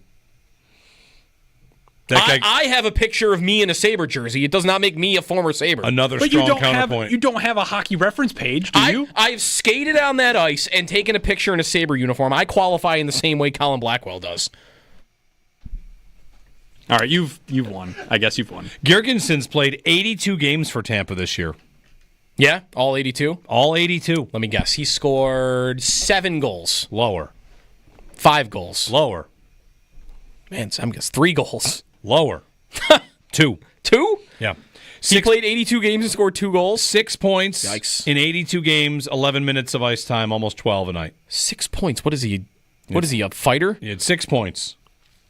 His shooting percentage was 2.4, which is the worst of his career. I mean, they never took him out of the lineup, though, so they must have been They loved the heart. Somewhat satisfied with He's his... part of the fabric of that team. Right, very important to the culture. He played his final 17 games without registering a point. Yep. Yeah, Dahlin, though, I think is going to be number 2 after tonight. I mean, 7 years now, right? Without a playoff appearance. Tage is probably up there, I'm sure. Just anyone that's been on this team for a long time, it's going to be your answer. 803-0550. Rob in Toronto. Hey, Rob. Morning, gentlemen. Yeah, I was, first of all, after your mock draft, one thing I would say is I have no problem. I've heard Sal say before with, 10 picks? Not all 10 guys are going to be making the squad. So trading up, if there's a defensive tackle on the board, I think that is a glaring need on defense. Somebody to sit beside Oliver and just basically cover some space and let other guys get to the quarterback. Either that or, a cornerback, I think, is a huge need as well. Josh has made magic with wide receivers before. So I think later on we can probably pick up some value there.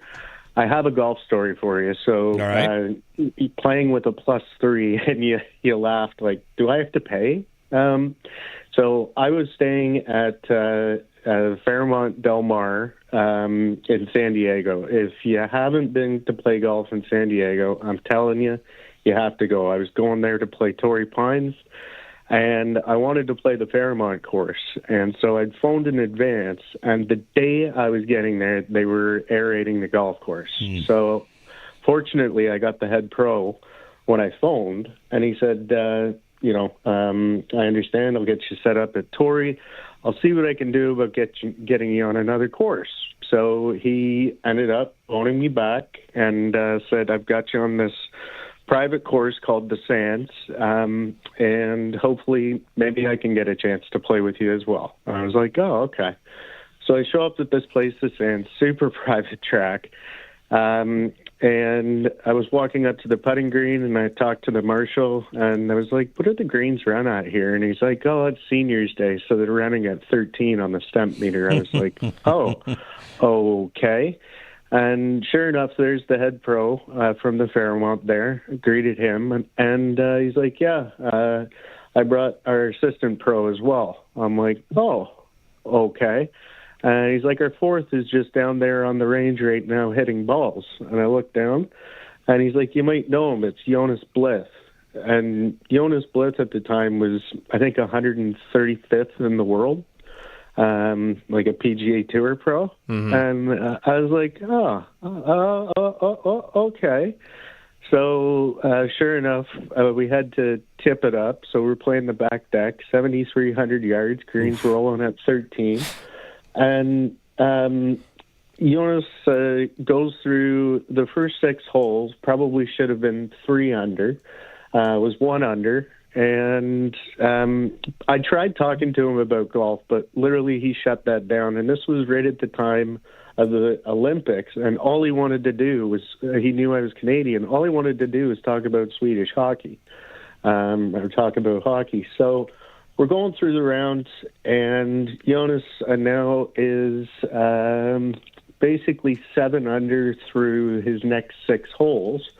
And we're sitting on the 12th tee, and for the first time all day, he pulls out driver on this par 5 and smashes it. I mean, basically, like it's like when a plane lands and they're like, and on your left, you'll see Rob's ball sitting there as we approach landing. So he gets to, I walk up to him and I'm like, do you always just hit 3-wood off the tee? He's like, no, I just wanted to play with you guys. He shot 61 on one of the toughest tracks I've ever seen. The head pro from the Fairmont was 2 under. The assistant pro was 1 under. And I think I shot the best 83 of my entire life. Yeah. Considering the first 9 holes, I could barely hang on to the golf club. It was unbelievable. And to think that this guy was 135th in the world and left probably 4 shots out there and didn't even hit driver. He hit 2 drivers all day.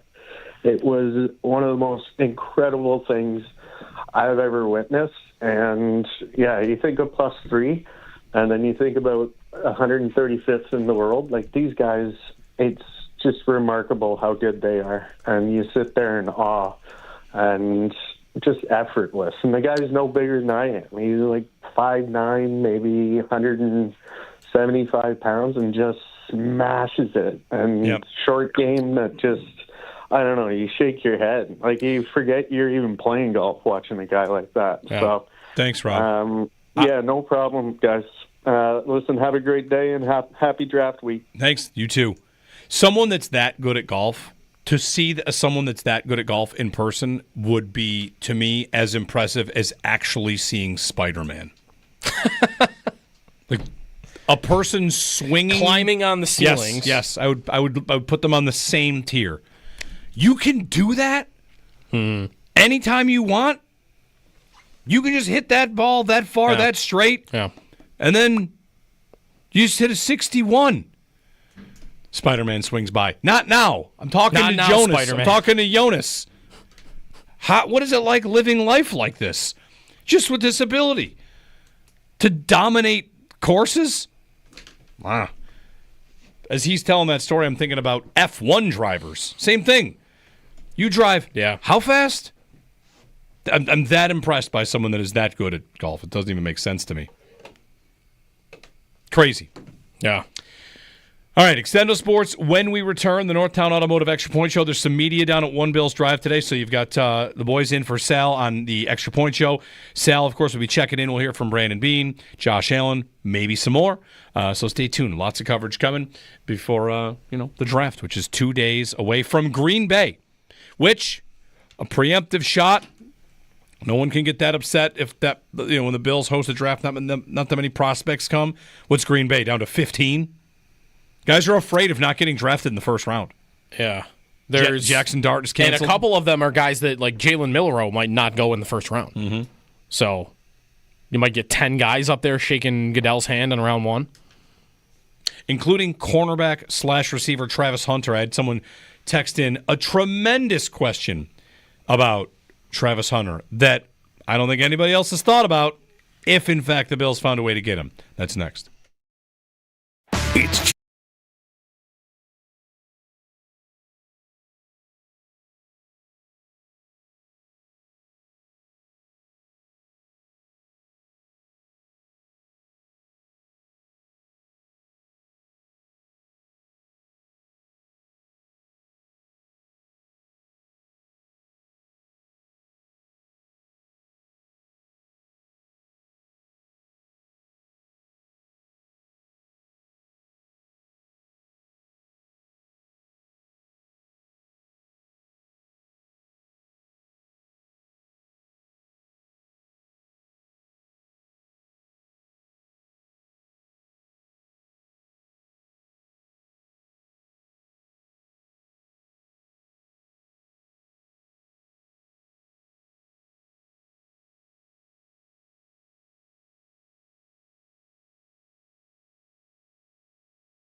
Sports. So the question about Travis Hunter that Bills fans would have to ask themselves, Jacob, I'm going to give credit to for texting this into me, that you would ask, which team is he on at the Micah Hyde charity softball game? Oh. It's offense versus defense. I think he's got to be on both. Well, he can't be on both. That's one sport you actually can't be on. I mean, I guess you could hit all the time or field all the time. And then you would be on both teams. All-time pitcher. Okay, there you go. Yeah, like all-time quarterback when you play pickup football. Yeah, all-time. Yeah. Good question. Or he'd have to hit and then run out and field his own ball. That'd be tough. Throw it to the first baseman and try to outrace his own throw to first. Did you guys play when you were kids playing pickup baseball? First off, did you play pickup baseball? Yes, in the cul-de-sac in the right in the corner by where I grew up. Yep. Did you play pitcher's mound's as good as first? What? What that means is when you have a limited number of fielders, you don't have a first baseman. A throw to the pitcher is a throw to the first baseman. Is that how we did it? You don't have a first baseman. Pitcher's mound's as good as first. That's how we played.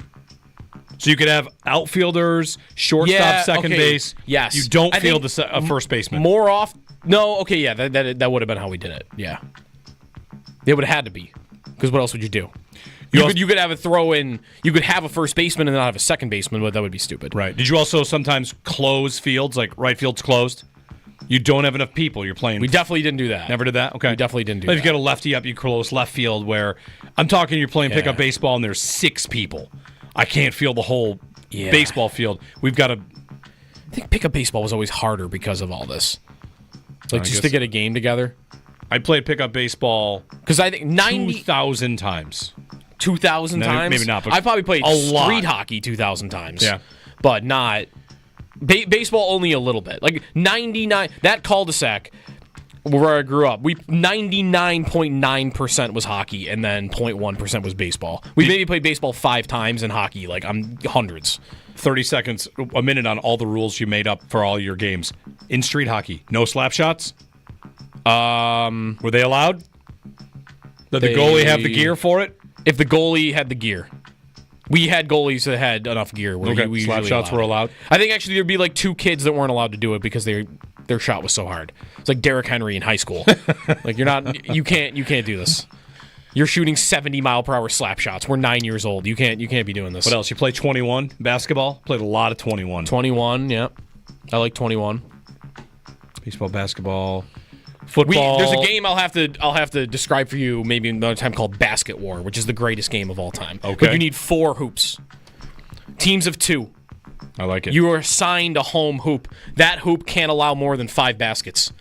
On like a double court? Yeah. Love it. So you have 4 teams of 2. You could play with whoever. So you might keep one of your guys. If me and you are a team and Josh and Zach are a team and they're on the hoop to the right of us, I'm going to stay home because I got to defend our hoop. You and Josh are going to go attack Owen's basket. Introducing stay-at-home defenseman to basketball. But then you might pass it. You might pass it to Josh, who then turns against you, and he and Zach now are sprinting back towards me for a 2-on-1.